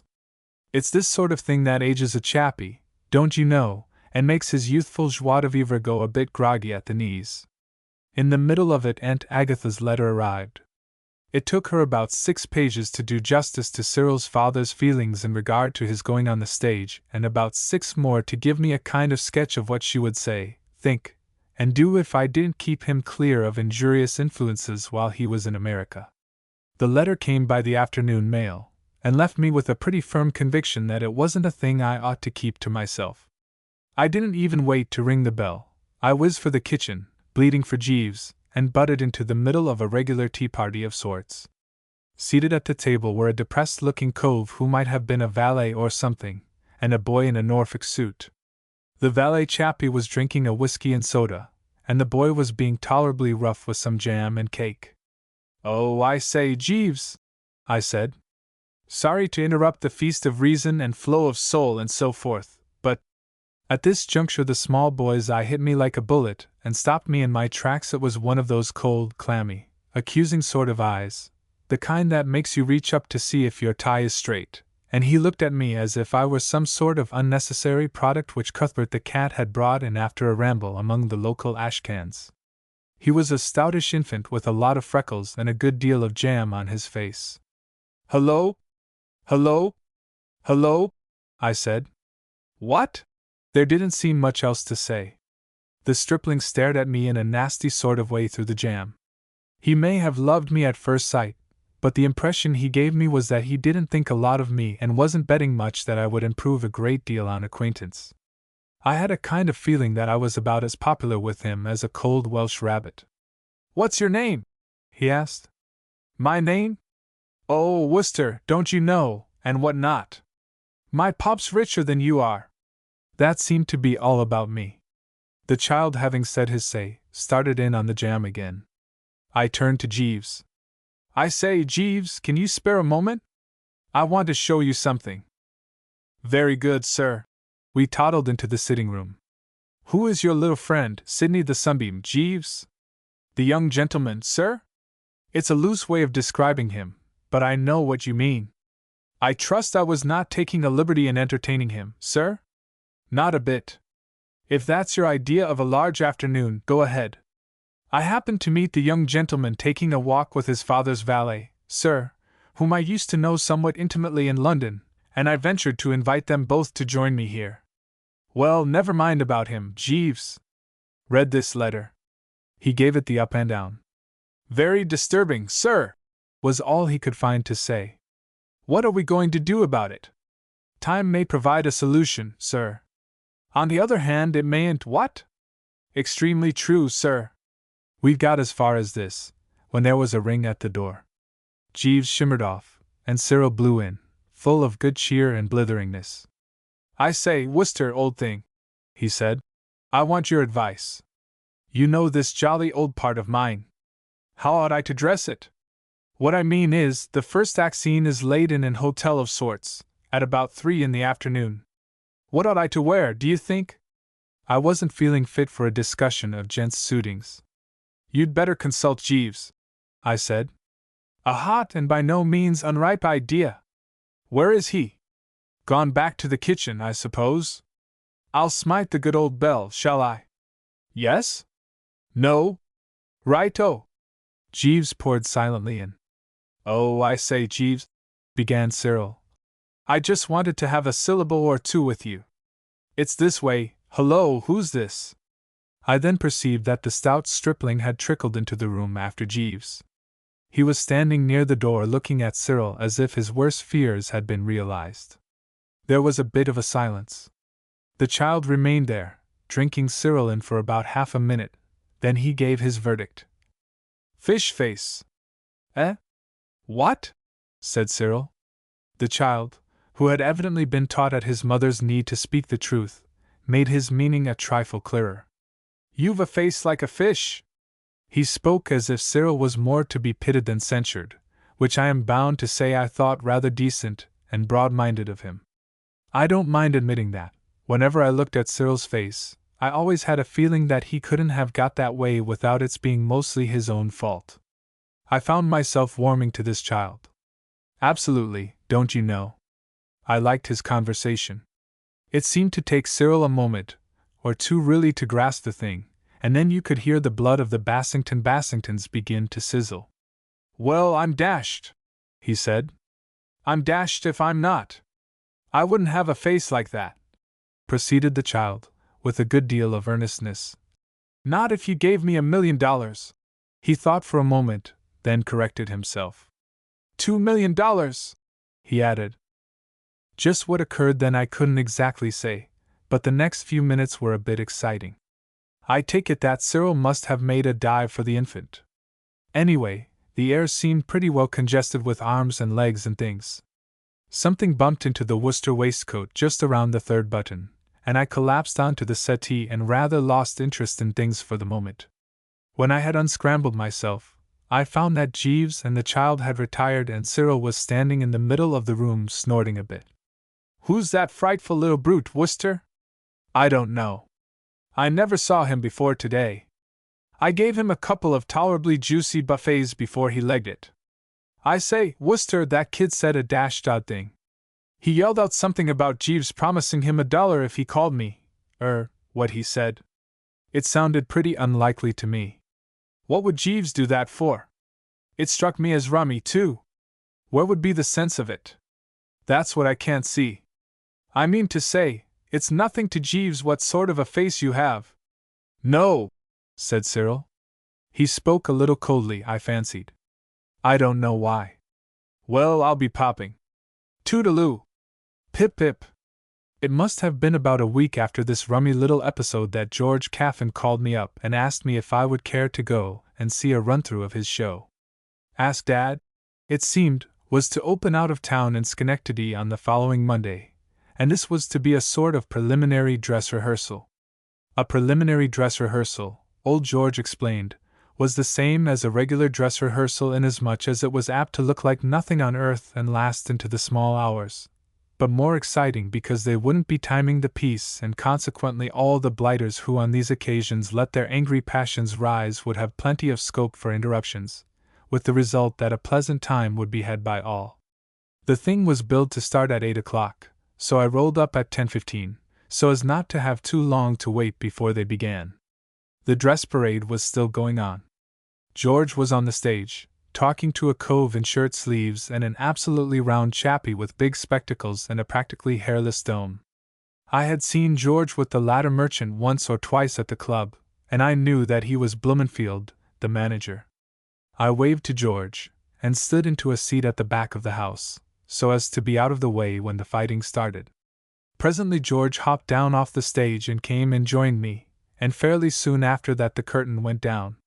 The chappie at the piano whacked out a well-meant bar or two, and the curtain went up again.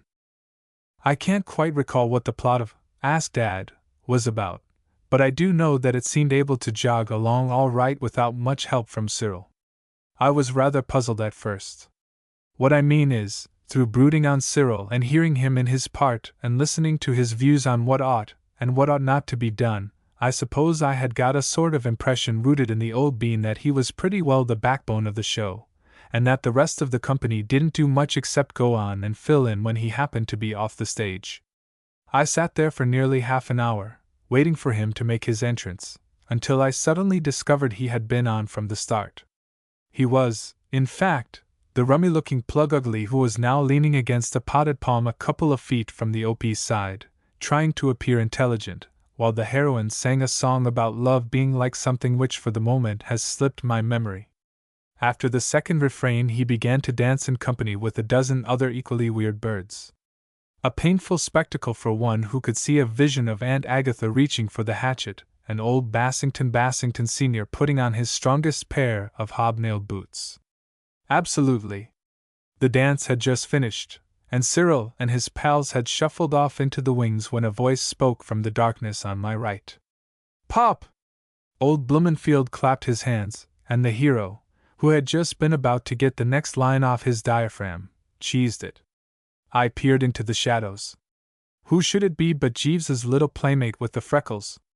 He was now strolling down the aisle with his hands in his pockets, as if the place belonged to him. An air of respectful attention seemed to pervade the building. Pop, said the stripling. That number's no good. Old Blumenfield beamed over his shoulder. Don't you like it, darling? It gives me a pain. You're dead right. You want something zippy there. Something with a bit of jazz to it. Quite right, my boy. I'll make a note of it. All right. Go on. I turned to George, who was muttering to himself in rather an overwrought way. I say, George, old man, Who the dickens is that kid? Old George groaned a bit hollowly, as if things were a trifle thick. I didn't know he had crawled in. It's Blumenfield's son. Now we're going to have a Hades of a time. Does he always run things like this? Always.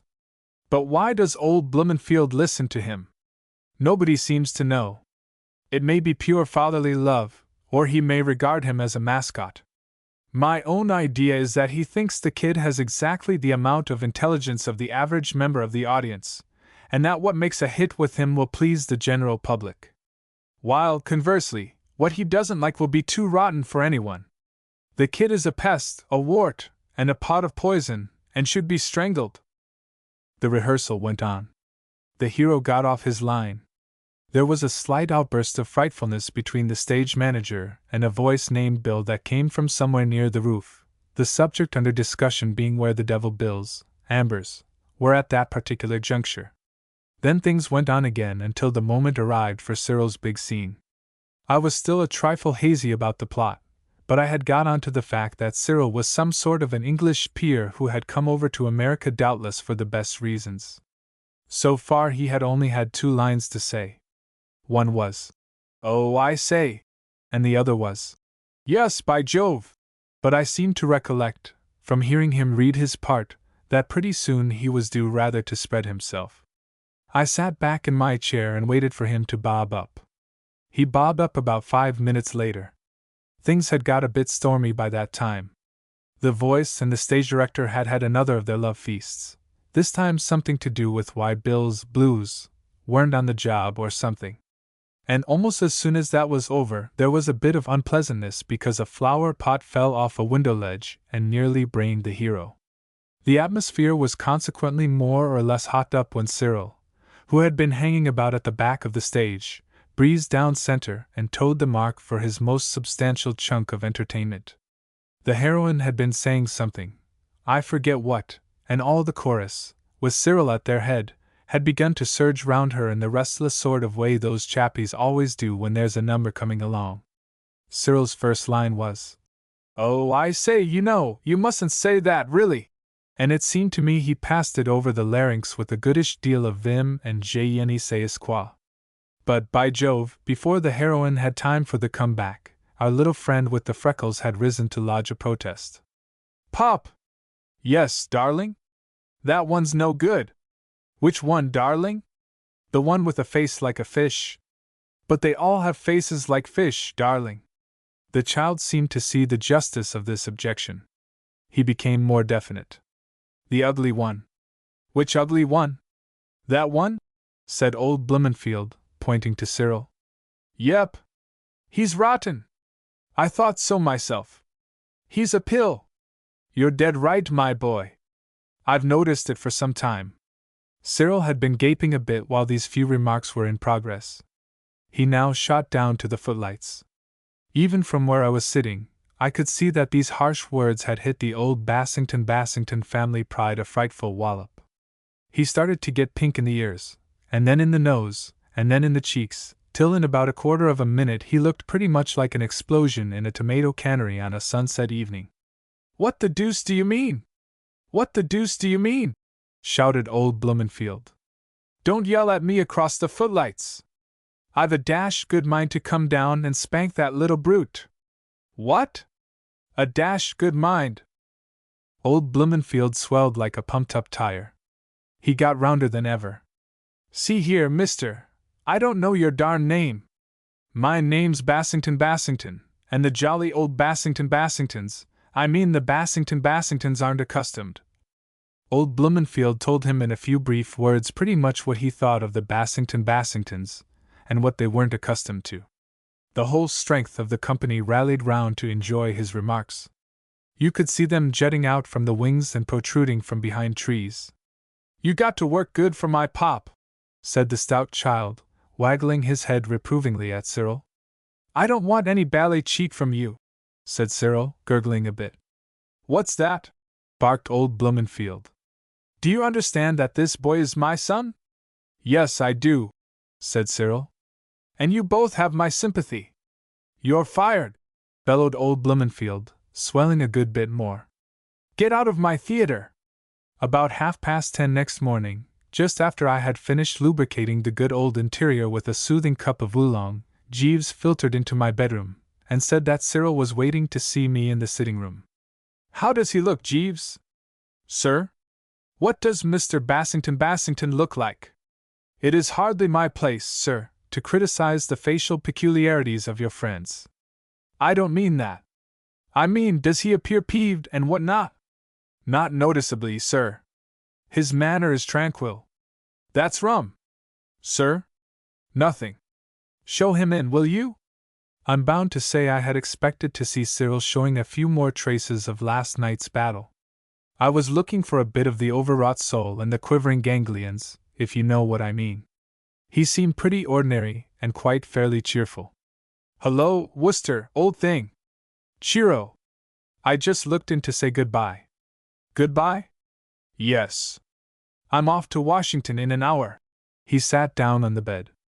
You know, Wooster, old top, he went on.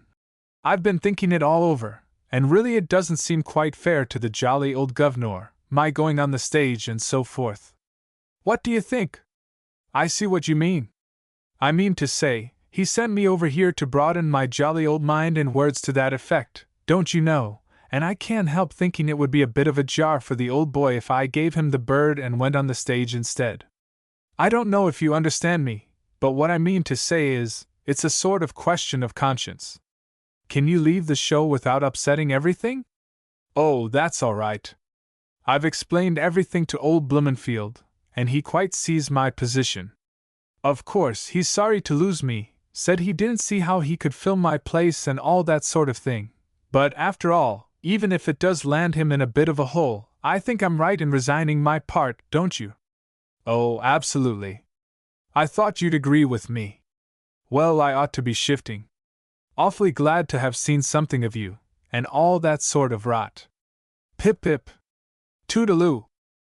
He sallied forth, having told all those bally lies with the clear, blue, pop-eyed gaze of a young child. I rang for Jeeves. You know, ever since last night I had been exercising the old beam to some extent, and a good deal of light had dawned upon me. Jeeves! Sir? Did you put that pie-faced infant up to ballyragging Mr. Bassington? Sir? Oh, you know what I mean. Did you tell him to get Mr. Bassington sacked from the Ask Dad Company?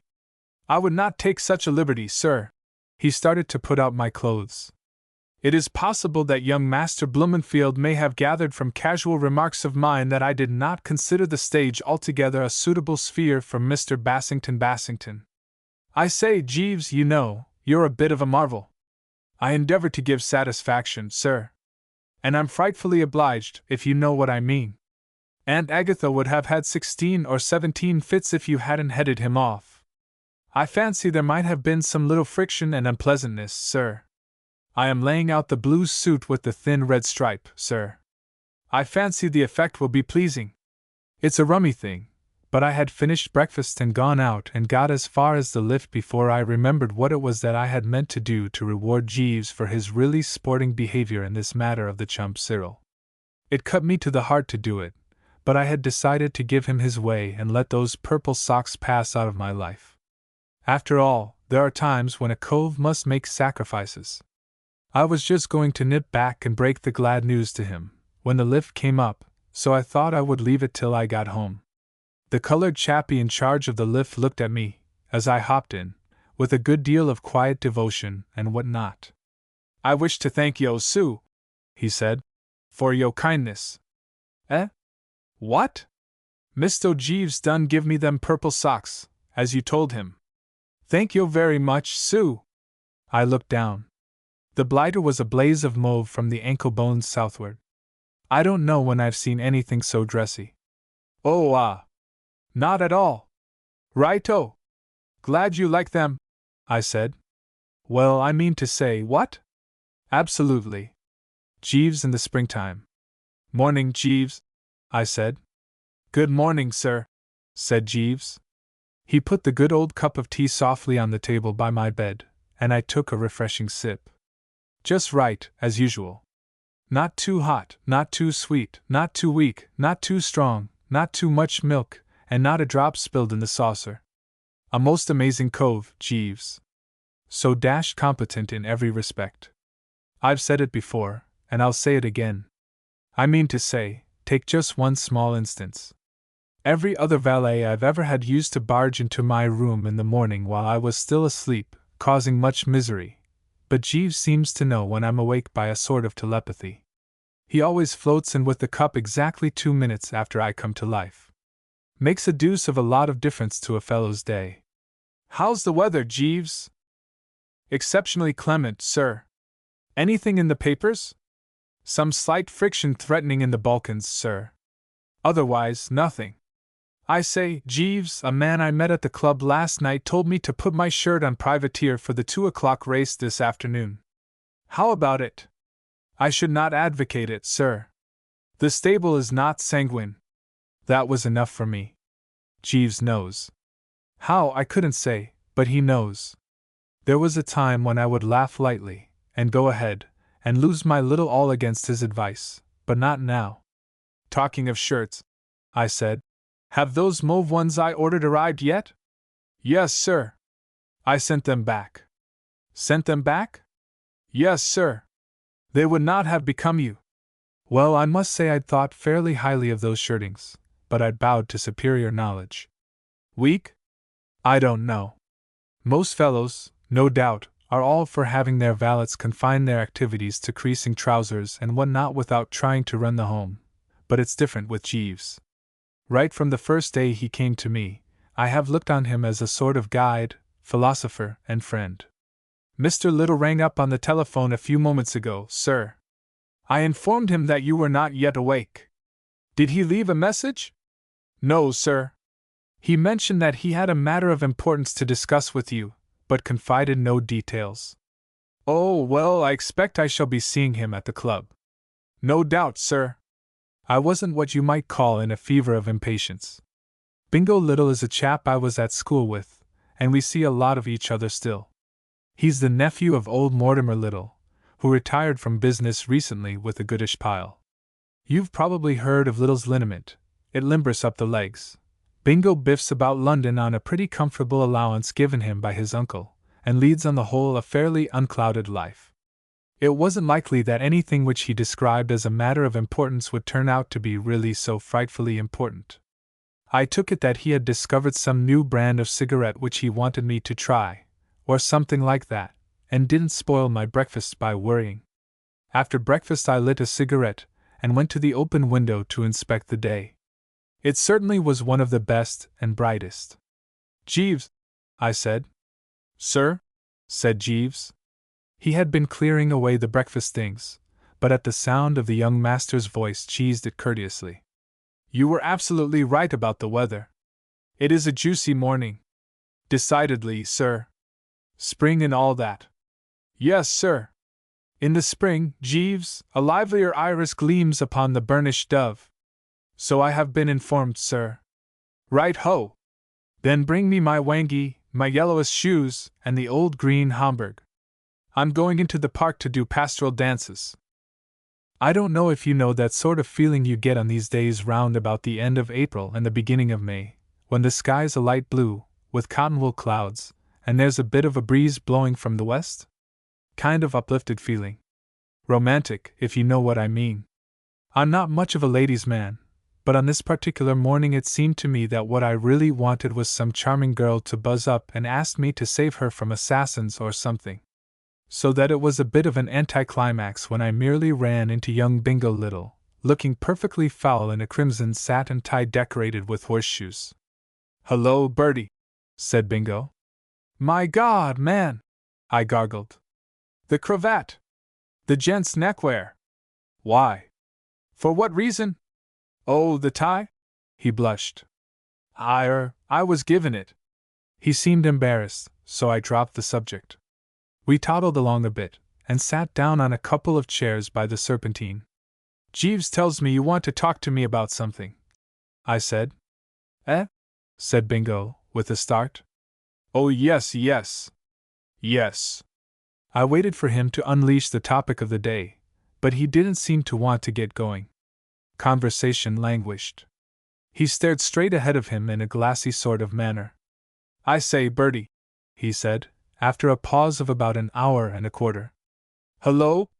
Do you like the name Mabel? No. No? No. You don't think there's a kind of music in the word, like the wind rustling gently through the treetops? No. He seemed disappointed for a moment, then cheered up. Of course you wouldn't. You always were a fathead worm without any soul, weren't you? Just as you say. Who is she? Tell me all. For I realized now that poor old Bingo was going through it once again. Ever since I have known him, and we were at school together, he has been perpetually falling in love with someone, generally in the spring, which seems to act on him like magic. At school he had the finest collection of actresses' photographs of anyone of his time, and at Oxford his romantic nature was a byword.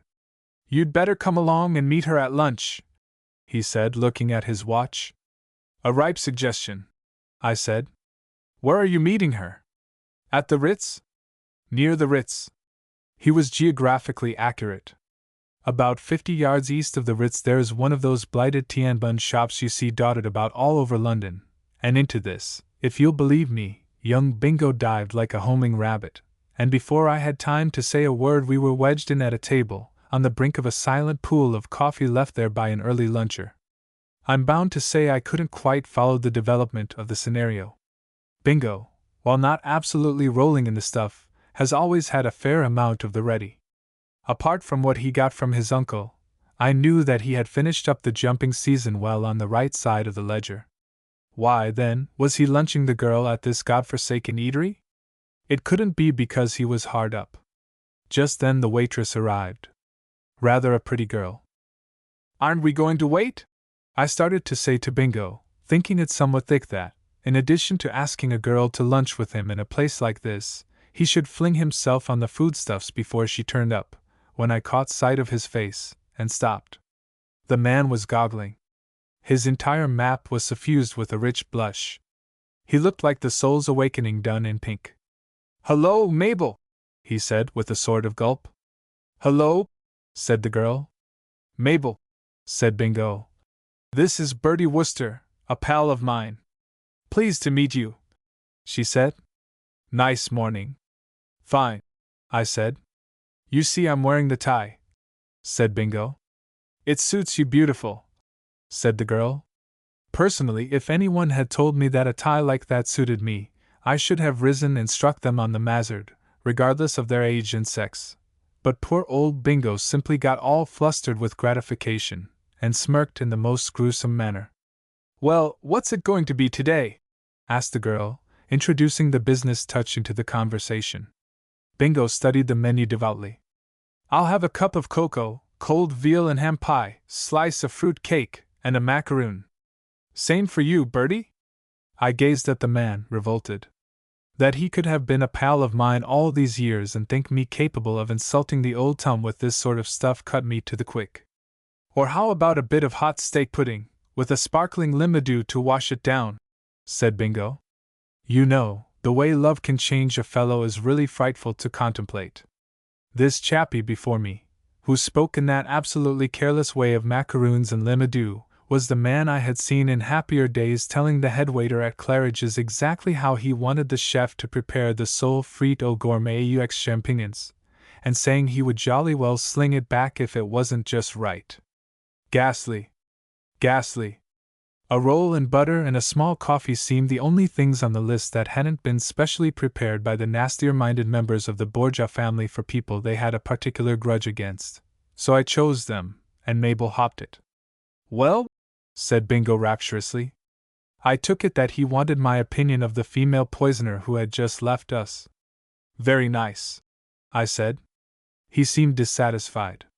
You don't think she's the most wonderful girl you ever saw? He said wistfully. Oh, absolutely, I said to appease the blighter. Where did you meet her? At a subscription dance at Camberwell. What on earth were you doing at a subscription dance at Camberwell? Your man Jeeves asked me if I would buy a couple of tickets. It was in aid of some charity or other. Jeeves? I didn't know he went in for that sort of thing. Well, I suppose he has to relax a bit every now and then, Anyway, he was there, swinging a dashed efficient shoe. I hadn't meant to go at first, but I turned up for a lark. Oh, Bertie, think what I might have missed! What might you have missed? I asked, the old lemon being slightly clouded. Mabel, you chump. If I hadn't gone, I shouldn't have met Mabel. Oh, ah. At this point, Bingo fell into a species of trance, and only came out of it to wrap himself round the pie and macaroon. Bertie, he said, I want your advice. Carry on. At least, not your advice, because that wouldn't be much good to anybody. I mean, you're a pretty consummate old ass, aren't you? Not that I want to hurt your feelings, of course. No, I see that. What I wish you would do is to put the whole thing to that fellow Jeeves of yours, and see what he suggests. You've often told me that he has helped other pals of yours out of messes. From what you tell me, he's by way of being the brains of the family. He's never let me down yet. Then put my case to him. What case? My problem. What problem? Why, you poor fish, my uncle, of course. What do you think my uncle's going to say to all this? If I sprang it on him cold, he'd tie himself in knots on the hearthrug. One of these emotional Johnnies, eh? Somehow or other his mind has got to be prepared to receive the news. But how? That's a lot of help, that. You see, I'm pretty well dependent on the old boy. If he cut off my allowance, I should be very much in the soup. So you put the whole binge to Jeeves and see if he can't scare up a happy ending somehow. Tell him my future is in his hands, and that if the wedding bells ring out, he can rely on me, even unto half my kingdom. Well, call it 10 quid. Jeeves would exert himself with 10 quid on the horizon, what? Undoubtedly, I said. I wasn't in the least surprised at Bingo wanting to lug Jeeves into his private affairs like this. It was the first thing I would have thought of doing myself if I had been in any hole of any description. As I have frequently had occasion to observe, he is a bird of the ripest intellect, full of bright ideas. If anybody could fix things for poor old Bingo, he could. I stated the case to him that night after dinner. Jeeves! Sir? Are you busy just now? No, sir. I mean, not doing anything in particular? No, sir. It is my practice at this hour to read some improving book, but if you desire my services, this can easily be postponed, or, indeed, abandoned altogether. Well, I want your advice. It's about Mr. Little. Young Mr. Little, sir, or the elder Mr. Little, his uncle, who lives in Pounceby Gardens? Jeeves seemed to know everything. Most amazing thing. I'd been pally with Bingo practically all my life, and yet I didn't remember ever having heard that his uncle lived anywhere in particular. How did you know he lived in Pounceby Gardens? I said. I am on terms of some intimacy with the elder Mr. Little's cook, sir. In fact, there is an understanding. I'm bound to say that this gave me a bit of a start. Somehow I'd never thought of Jeeves going in for that sort of thing. Do you mean you're engaged? It may be said to amount to that, sir. Well. She is a remarkably excellent cook, sir, said Jeeves, as though he felt called on to give some explanation. What was it you wished to ask me about Mr. Little? I sprang the details on him. And that's how the matter stands, Jeeves, I said. I think we ought to rally round a trifle and help poor old Bingo put the thing through. Tell me about old Mr. Little. What sort of a chap is he? A somewhat curious character, sir. Since retiring from business, he has become a great recluse, and now devotes himself almost entirely to the pleasures of the table. Greedy hog, you mean? I would not, perhaps, take the liberty of describing him in precisely those terms, sir. He is what is usually called a gourmet. Very particular about what he eats, and for that reason sets a high value on Miss Watson's services. The cook? Yes, sir. Well, it looks to me as though our best plan would be to shoot young Bingo in on him after dinner one night. Melting mood, I mean to say, and all that. The difficulty is, sir, that at the moment Mr. Little is on a diet, owing to an attack of gout. Things begin to look wobbly. No, sir, I fancy that the elder Mr. Little's misfortune may be turned to the younger Mr. Little's advantage. I was speaking only the other day to Mr. Little's valet, and he was telling me that it has become his principal duty to read to Mr. Little in the evenings. If I were in your place, sir, I should send young Mr. Little to read to his uncle. Nephew's devotion, you mean? Old man touched by kindly action, what? Partly that, sir. But I would rely more on young Mr. Little's choice of literature. That's no good. Jolly old Bingo has a kind face, but when it comes to literature he stops at the Sporting Times. That difficulty may be overcome. I would be happy to select books for Mr. Little to read. Perhaps I might explain my idea further? I can't say I quite grasp it yet. The method which I advocate is what, I believe, the advertisers call direct suggestion, sir, consisting as it does of driving an idea home by constant repetition. You may have had experience of the system? You mean they keep on telling you that some soap or other is the best, and after a bit you come under the influence, and charge round the corner, and buy a cake? Exactly, sir. The same method was the basis of all the most valuable propaganda during the recent war. I see no reason why it should not be adopted to bring about the desired result with regard to the subject's views on class distinctions.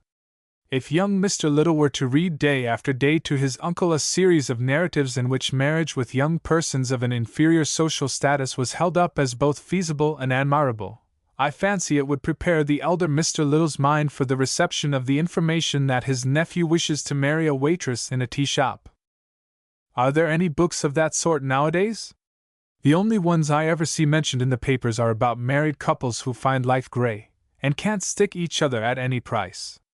Yes, sir, there are a great many, neglected by the reviewers but widely read. You have never encountered All for Love by Rosie M. Banks? No. Nor a Red Summer Rose by the same author? No. I have an aunt, sir, who owns an almost complete set of Rosie M. Banks. I could easily borrow as many volumes as young Mr. Little might require. They make very light, attractive reading. Well, it's worth trying. I should certainly recommend the scheme, sir. All right, then. Toddle round to your aunt's tomorrow and grab a couple of the fruitiest. We can but have a dash at it. Precisely, sir. Bingo reported 3 days later that Rosie M. Banks was the goods and beyond a question the stuff to give the troops. Old Little had jibbed somewhat at first at the proposed change of literary diet, he not being much of a lad for fiction and having stuck hitherto exclusively to the heavier monthly reviews. But Bingo had got Chapter 1 of All for Love past his guard before he knew what was happening, and after that there was nothing to it. Since then they had finished A Red Summer Rose, Madcap Myrtle, and Only a Factory Girl, and were halfway through The Courtship of Lord Strathmorlick. Bingo told me all this in a husky voice over an egg beaten up in sherry. The only blot on the thing from his point of view was that it wasn't doing a bit of good to the old vocal cords, which were beginning to show signs of cracking under the strain. He had been looking his symptoms up in a medical dictionary, and he thought he had got clergyman's throat. But against this you had to set the fact that he was making an undoubted hit in the right quarter, and also that after the evening's reading he always stayed on to dinner, and from what he told me, the dinners turned out by Old Little's cook had to be tasted to be believed. There were tears in the old blighter's eyes as he got on the subject of the clear soup. I suppose to a fellow who for weeks had been tackling macaroons and limadu it must have been like heaven. Old Little wasn't able to give any practical assistance at these banquets, but Bingo said that he came to the table and had his whack of arrowroot, and sniffed the dishes, and told stories of entrees he had had in the past, and sketched out scenarios of what he was going to do to the bill of fare in the future, when the doctor put him in shape. So I suppose he enjoyed himself, too, in a way. Anyhow, things seemed to be buzzing along quite satisfactorily, and Bingo said he had got an idea which, he thought, was going to clinch the thing. He wouldn't tell me what it was, but he said it was a pippin. We make progress, Jeeves, I said. That is very satisfactory, sir. Mr. Little tells me that when he came to the big scene in Only a Factory Girl, his uncle gulped like a stricken bullpup. Indeed, sir? Where Lord Claude takes the girl in his arms, you know, and says, I am familiar with the passage, sir. It is distinctly moving. It was a great favorite of my aunt's. I think we're on the right track. It would seem so, sir. In fact, this looks like being another of your successes. I've always said, and I always shall say, that for sheer brain, Jeeves, you stand alone. All the other great thinkers of the age are simply in the crowd, watching you go by. Thank you very much, sir. I endeavored to give satisfaction. About a week after this, Bingo blew in with the news that his uncle's gout had ceased to trouble him, and that on the morrow he would be back at the old stand working away with knife and fork as before. And, by the way, said Bingo, he wants you to lunch with him tomorrow. Me? Why me? He doesn't know I exist. Oh, yes, he does. I've told him about you. What have you told him? Oh, various things. Anyhow, he wants to meet you. And take my tip, laddie, you go. I should think lunch tomorrow would be something special. I don't know why it was, but even then it struck me that there was something dashed odd, almost sinister, if you know what I mean, about young Bingo's manner. The old egg had the air of one who has something up his sleeve. There is more in this than meets the eye, I said. Why should your uncle ask a fellow to lunch whom he's never seen? My dear old fathead, haven't I just said that I've been telling him all about you, that you're my best pal, at school together, and all that sort of thing? But even then, and another thing. Why are you so dashed keen on my going? Bingo hesitated for a moment. Well, I told you I'd got an idea. This is it. I want you to spring the news on him. I haven't the nerve myself. What? I'm hanged if I do. And you call yourself a pal of mine? Yes, I know, but there are limits. Bertie, said Bingo reproachfully, I saved your life once. When? Didn't I? It must have been some other fellow then. Well, anyway, we were boys together and all that. You can't let me down. Oh, all right, I said. But when you say you haven't nerve enough for any dashed thing in the world, you misjudge yourself. A fellow who... Cheerio, said young Bingo. 1:30 tomorrow. Don't be late. I'm bound to say that the more I contemplated the binge, the less I liked it. It was all very well for Bingo to say that I was slated for a magnificent lunch, but what good is the best possible lunch to a fellow if he is slung out into the street on his ear during the soup course? However, the word of a Worcester is his bond and all that sort of rot, so at 1:30 next day I tottered up the steps of number 16, Poundsby Gardens, and punched the bell. And half a minute later I was up in the drawing room, shaking hands with the fattest man I have ever seen in my life. The motto of the little family was evidently variety. Young Bingo is long and thin and hasn't had a superfluous ounce on him since we first met, but the uncle restored the average and a bit over. The hand which grasped mine wrapped it round and enfolded it till I began to wonder if I'd ever get it out without excavating machinery. Mr. Worcester, I am gratified, I am proud, I am honored. It seemed to me that young Bingo must have boosted me to some purpose. Oh, I said. He stepped back a bit, still hanging on to the good right hand. You are very young to have accomplished so much. I couldn't follow the train of thought. The family, especially my Aunt Agatha, who has savaged me incessantly from childhood up, have always rather made a point of the fact that mine is a wasted life, and that since I won the prize at my first school for the best collection of wild flowers made during the summer holidays, I haven't done a damn thing to land me on the nation's scroll of fame. I was wondering if he couldn't have got me mixed up with someone else, when the telephone bell rang outside in the hall, and the maid came in to say that I was wanted. I buzzed down, and found it was young Bingo. Hello, said young Bingo. So you've got there? Good man. I knew I could rely on you. I say, old crumpet, did my uncle seem pleased to see you? Absolutely all over me. I can't make it out. Oh, that's all right. I just rang up to explain. The fact is, old man, I know you won't mind, but I told him that you were the author of those books I've been reading to him. What? Yes, I said that Rosie M. Banks was your pen name, and you didn't want it generally known, because you were a modest, retiring sort of chap. He'll listen to you now. Absolutely hang on your words. A brightish idea, what? I doubt if Jeeves in person could have thought up a better one than that. Well, pitch it strong, old lad, and keep steadily before you the fact that I must have my allowance raised. I can't possibly marry on what I've got now. If this film is to end with a slow fade out on the embrace, at least double is indicated. Well, that's that. Cheerio! And he rang off. At that moment the gong sounded, and the genial host came tumbling downstairs like the delivery of a ton of coals. I always look back to that lunch with a sort of aching regret. It was the lunch of a lifetime, and I wasn't in a fit state to appreciate it. Subconsciously, if you know what I mean, I could see it was pretty special, but I had got the wind up to such a frightful extent over the ghastly situation in which young Bingo had landed me that its deeper meaning never really penetrated. Most of the time I might have been eating sawdust for all the good it did me. Old Little struck the literary note right from the start. My nephew has probably told you that I have been making a close study of your books of late? He began. Yes. He did mention it. How did you like the bally things? He gazed reverently at me. Mr. Wooster, I am not ashamed to say that the tears came into my eyes as I listened to them. It amazes me that a man as young as you can have been able to plumb human nature so surely to its depths, to play with so unerring a hand on the quivering heartstrings of your reader, to write novels so true, so human, so moving, so vital. Oh, it's just a knack, I said. The good old persp was bedewing my forehead by this time in a pretty lavish manner. I don't know when I've been so rattled.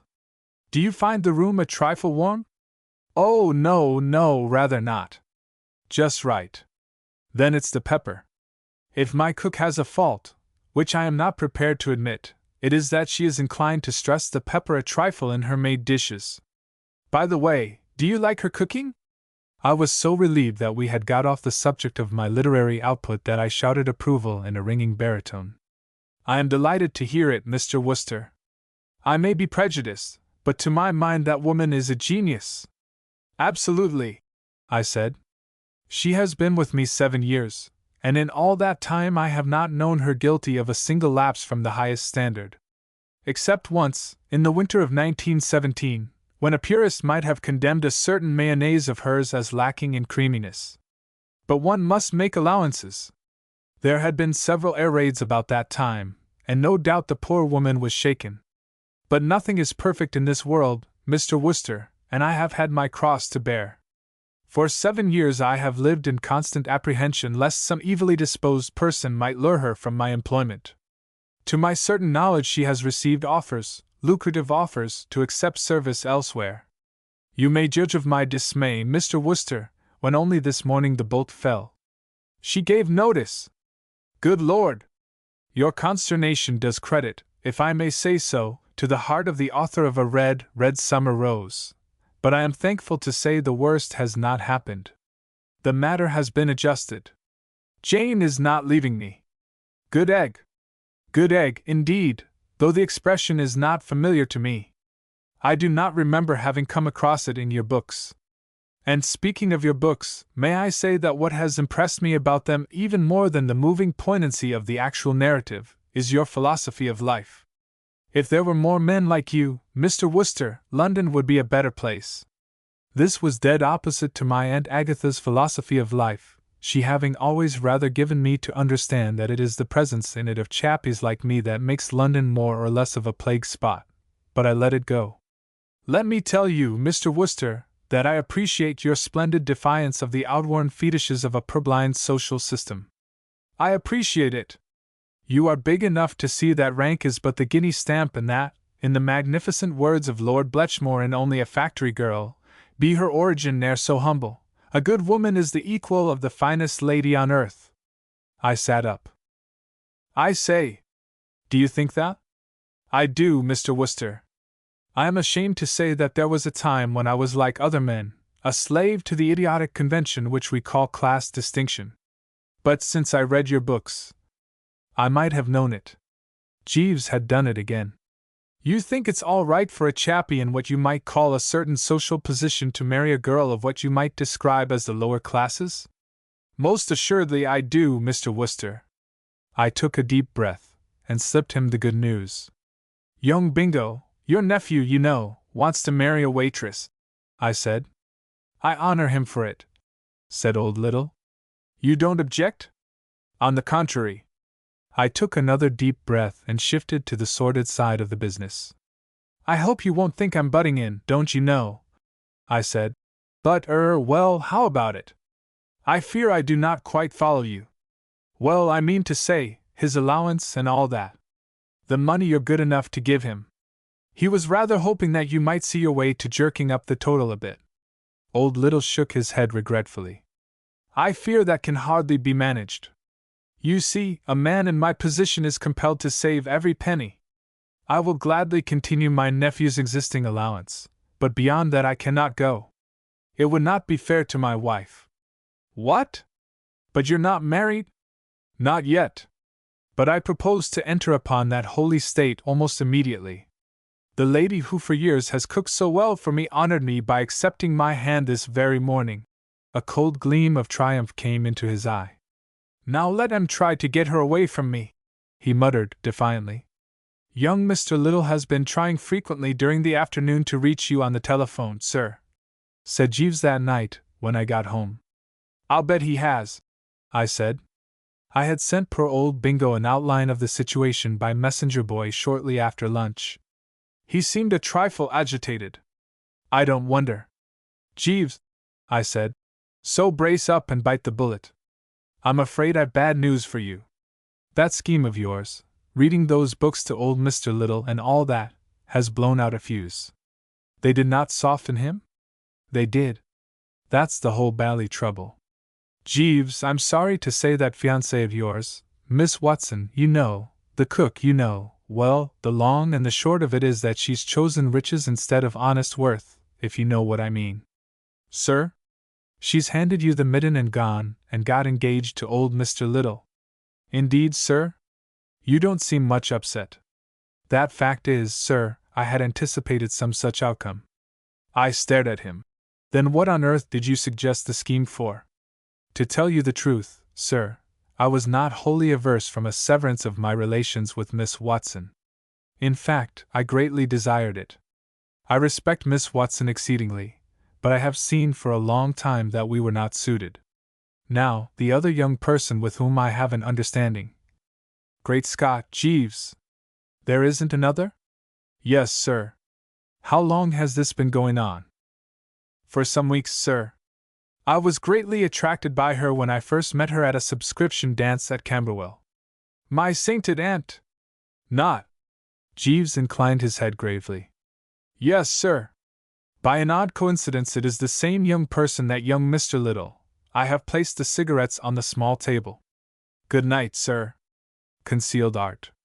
If a fellow has lots of money and lots of time and lots of curiosity about other fellows' business, it is astonishing, don't you know, what a lot of strange affairs he can get mixed up in. Now I have money and curiosity and all the time there is.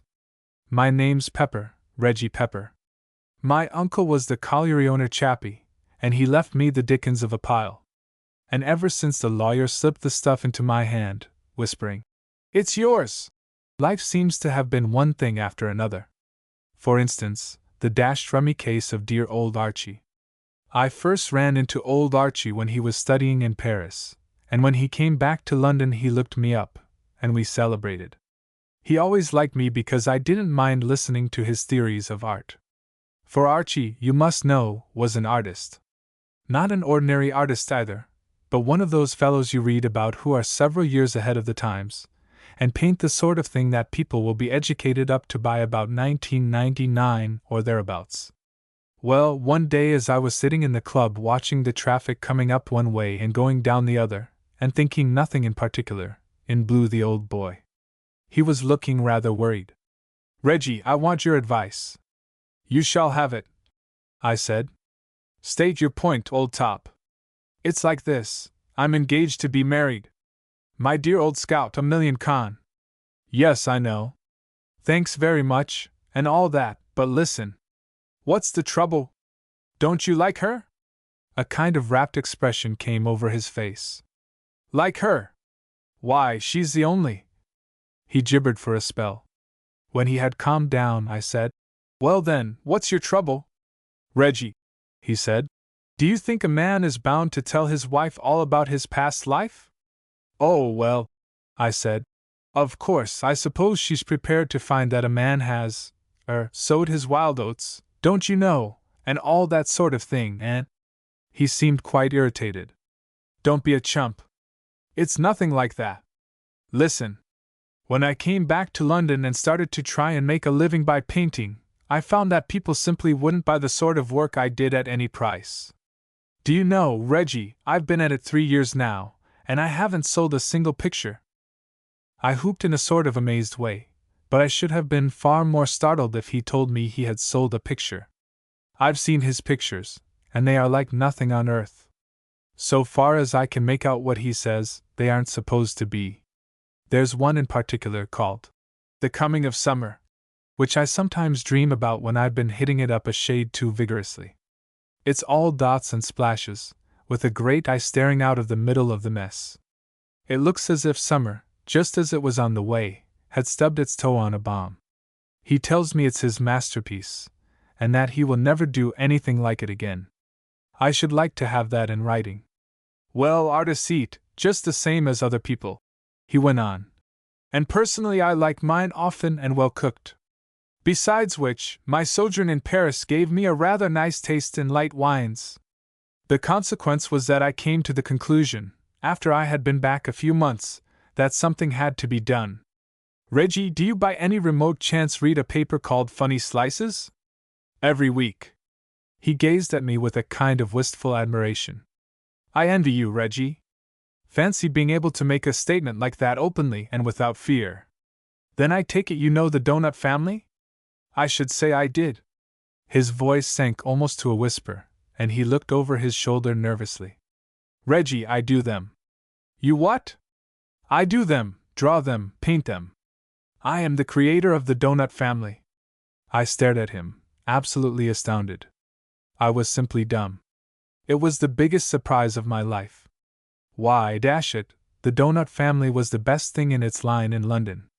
There is Pa Donut, Ma Donut, Aunt Bella, Cousin Joe, and Mabel, the daughter, and they have all sorts of slapstick adventures. Pa, Ma, and Aunt Bella are pure gargles.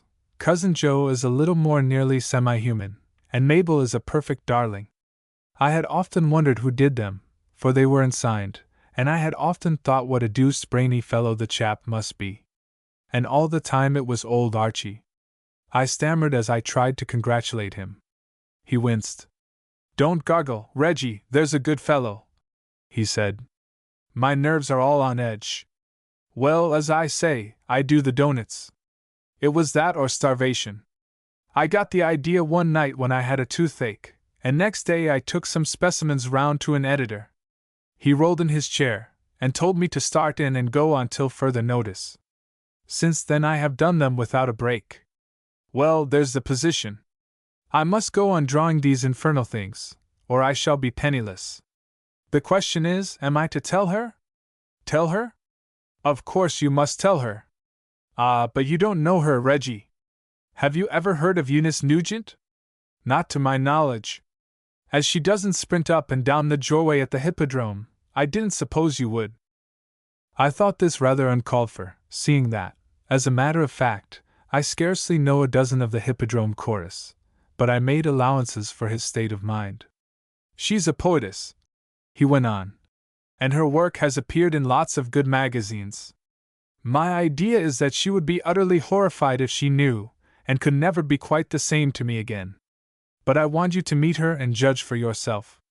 It's just possible that I am taking too morbid a view of the matter, and I want an unprejudiced outside opinion. Come and lunch with us at the Piccadilly tomorrow, will you? He was absolutely right. One glance at Miss Nugent told me that the poor old boy had got the correct idea. I hardly know how to describe the impression she made on me. On the way to the Pic, Archie had told me that what first attracted him to her was the fact that she was so utterly unlike Mabel Donut, but that had not prepared me for what she really was. She was kind of intense, if you know what I mean, kind of spiritual. She was perfectly pleasant, and drew me out about golf and all that sort of thing, but all the time I felt that she considered me an earthy worm whose loftier soul essence had been carelessly left out of his composition at birth. She made me wish that I had never seen a musical comedy or danced on a supper table on New Year's Eve. And if that was the impression she made on me, you can understand why poor old Archie jeered at the idea of bringing her funny slices, and pointing at the donuts and saying, "Me, I did it!" The notion was absolutely out of the question. The shot wasn't on the board. I told Archie so directly we were alone. "Old top," I said, "you must keep it dark." "I'm afraid so. But I hate the thought of deceiving her." "You must get used to that now you're going to be a married man," I said. "The trouble is, how am I going to account for the fact that I can do myself pretty well?" "Why, tell her you have private means, of course." "What's your money invested in?" "Practically all of it in B&O, rails. It is a devilish good thing. A pal of mine put me onto it." "Tell her that you have a pile of money in B&O, then. She'll take it for granted it's a legacy. A spiritual girl like Miss Nugent isn't likely to inquire further." "Reggie, I believe you're right. It cuts both ways, that spiritual gag. I'll do it." They were married quietly. I held the towel for Archie, and a spectacled girl with a mouth like a rat trap, who was something to do with the woman's movement, saw fair play for Eunice. And then they went off to Scotland for their honeymoon. I wondered how the donuts were going to get on in old Archie's absence, but it seemed that he had buckled down to it and turned out 3 months' supply in advance. He told me that long practice had enabled him to donut almost without conscious effort. When he came back to London, he would give an hour a week to them and do them on his head. Pretty soft. It seemed to me that the marriage was going to be a success. One gets out of touch with people when they marry. I am not much on the social call game, and for nearly 6 months I don't suppose I saw Archie more than 2 or 3 times. When I did, he appeared sound in wind and limb, and reported that married life was all to the velvet, and that he regarded bachelors like myself as so many excrescences on the social system. He compared me, if I remember rightly, to a wart, and advocated drastic treatment.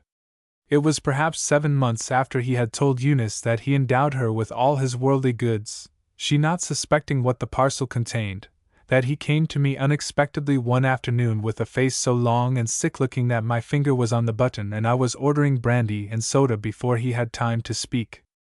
"Reggie," he said, "an awful thing has happened. Have you seen the paper today?" "Yes." "Why? Did you read the stock exchange news? Did you see that some lunatic has been jumping around with a club and hammering the stuffing out of B&O? This afternoon they are worth practically nothing. By Jove! And all your money was in it. What rotten luck!" Then I spotted the silver lining. "But, after all, it doesn't matter so very much. What I mean is, bang go your little savings and all that sort of thing. But after all, you're making quite a good income, so why worry?" "I might have known you would miss the point," he said. "Can't you understand the situation? This morning at breakfast Eunice got hold of the paper first. 'Archie,' she said, 'didn't you tell me all your money was in B&O?' 'Yes,' I said, 'why?' 'Then we're ruined, now do you see?' If I had had time to think, I could have said that I had another chunk in something else, but I had committed myself. I have either got to tell her about those infernal donuts, or else conceal the fact that I had money coming in. Great Scott! What on earth are you going to do?" "I can't think. We can struggle along in a sort of way, for it appears that she has small private means of her own. The idea at present is that we shall live on them. We're selling the car, and trying to get out of the rest of our lease up at the flat, and then we're going to look about for a cheaper place, probably down Chelsea way, so as to be near my studio. What was that stuff I've been drinking? Ring for another of the same, there's a good fellow. In fact, I think you had better keep your finger permanently on the bell. I shall want all they've got." The spectacle of a fellow human being up to his neck in the consomme is painful, of course, but there's certainly what the advertisements at the top of magazine stories call a tense human interest about it, and I'm bound to say that I saw as much as possible of poor old Archie from now on. His sad case fascinated me. It was rather thrilling to see him wrestling with New Zealand mutton hash and draft beer down at his Chelsea flat, with all the suppressed anguish of a man who has let himself get accustomed to delicate food and vintage wines, and think that a word from him could send him whizzing back to the old life again whenever he wished. But at what a cost, as they say in the novels. That was the catch. He might hate this new order of things, but his lips were sealed. I personally came in for a good deal of quiet esteem for the way in which I stuck to him in his adversity. I don't think Eunice had thought much of me before, but now she seemed to feel that I had formed a corner in Golden Hearts. I took advantage of this to try and pave the way for a confession on poor old Archie's part. "I wonder, Archie, old top," I said one evening after we had dined on mutton hash and were sitting round trying to forget it. "I wonder you don't try another line in painting. I've heard that some of these fellows who draw for the comic papers—" "Mrs. Archie nipped me in the bud. "How can you suggest such a thing, Mr. Pepper? A man with Archie's genius! I know the public is not educated up to his work, but it is only a question of time. Archie suffers, like all pioneers, from being ahead of his generation. But thank heaven, he need not sully his genius by stooping." "No, no," I said. "Sorry. I only suggested it." After that I gave more time than ever to trying to think of a solution. Sometimes I would lie awake at night, and my manner towards Wilberforce, my man, became so distrait that it almost caused a rift. He asked me one morning which suit I would wear that day, and by Jove, I said, "Oh, any of them. I don't mind." There was a most frightful silence, and I woke up to find him looking at me with such a dashed, wounded expression in his eyes that I had to tip him a couple of quid to bring him round again. Well, you can't go on straining your brain like that forever without something breaking loose, and one night, just after I had gone to bed, I got it. Yes, by gad, absolutely got it. And I was so excited that I hopped out from under the blankets there and then, and rang up old Archie on the phone. "Archie, old scout," I said, "can the missus hear what I'm saying? Well then, don't say anything to give the show away. Keep on saying yes? Hello, so that you can tell her it was someone on the wrong wire. I've got it, my boy. All you've got to do to solve the whole problem is to tell her you've sold one of your pictures. Make the price as big as you like. Come and lunch with me tomorrow at the club, and we'll settle the details." There was a pause, and then Archie's voice said, "Hello, hello?" It might have been a bit disappointing, only there was a tremble in it which made me understand how happy I had made the old boy. I went back to bed and slept like a king. Next day we lunched together, and fixed the thing up. I have never seen anyone so supremely braced. We examined the scheme from every angle and there wasn't a flaw in it. The only difficulty was to hit on a plausible purchaser. Archie suggested me, but I couldn't see it. I said it would sound fishy. Eventually I had a brain wave, and suggested J. Bellingwood Brackett, the American millionaire. He lives in London, and you see his name in the papers every day as having bought some painting or statue or something, so why shouldn't he buy Archie's Coming of Summer? And Archie said, "Exactly, why shouldn't he? And if he had had any sense in his fat head, he would have done it long ago, dash him!" Which shows you that dear old Archie was bracing up, for I've heard him use much the same language in happier days about a referee. He went off, crammed to the eyebrows with good food and happiness, to tell Mrs. Archie that all was well, and that the old home was saved, and that Canterbury mutton might now be definitely considered as off the bill of fare. He told me on the phone that night that he had made the price £2,000, because he needed the money, and what was 2,000 to a man who had been fleecing the widow and the orphan for 40-odd years without a break? I thought the price was a bit high, but I agreed that J. Bellingwood could afford it. And happiness, you might say, reigned supreme. I don't know when I've had such a nasty jar as I got when Wilberforce brought me the paper in bed, and I languidly opened it, and this jumped out and bit at me. Bellingwood Brackett discovers English genius, pays stupendous price for young artist's picture, hitherto unknown futurist received £2,000. Underneath there was a column, some of it about Archie, the rest about the picture, and scattered over the page were 2 photographs of old Archie, looking more like Pa Donut than anything human, and a smudged reproduction of The Coming of Summer. And believe me, frightful as the original of that weird exhibit looked, the reproduction had it licked to a whisper. It was one of the ghastliest things I have ever seen. Well, after the first shock I recovered a bit. After all, it was feigned for dear old Archie. As soon as I had had lunch I went down to the flat to congratulate him. He was sitting there with Mrs. Archie. He was looking a bit dazed, but she was simmering with joy. She welcomed me as the faithful friend. "Isn't it perfectly splendid, Mr. Pepper, to think that Archie's genius has at last been recognized? How quiet he kept it! I had no idea that Mr. Brackett was even interested in his work. I wonder how he heard of it." "Oh, these things get about," I said. "You can't keep a good man down. Think of £2,000 for one picture, and the first he has ever sold." "What beats me," I said, "is how the papers got hold of it." "Oh, I send it to the papers," said Mrs. Archie in an offhand way. "I wonder who did the writing up," I said. "They would do that in the office, wouldn't they?" said Mrs. Archie. "I suppose they would," I said. "They are wonders at that sort of thing." I couldn't help wishing that Archie would enter into the spirit of the thing a little more and perk up, instead of sitting there looking like a codfish. The thing seemed to have stunned the poor chappie. "After this, Archie," I said, "all you have to do is to sit in your studio, while the police see that the waiting line of millionaires doesn't straggle over the pavement. They'll fight." "What's that?" said Archie, starting as if someone had dug a red-hot needle into his calf. It was only a ring at the bell, followed by a voice asking if Mr. Ferguson was at home. "Probably an interviewer," said Mrs. Archie. "I suppose we shall get no peace for a long time to come." The door opened, and the cook came in with a card. "Renshaw Liggett," said Mrs. Archie. "I don't know him." "Do you, Archie? It must be an interviewer. Ask him to come in, Julia." And in he came.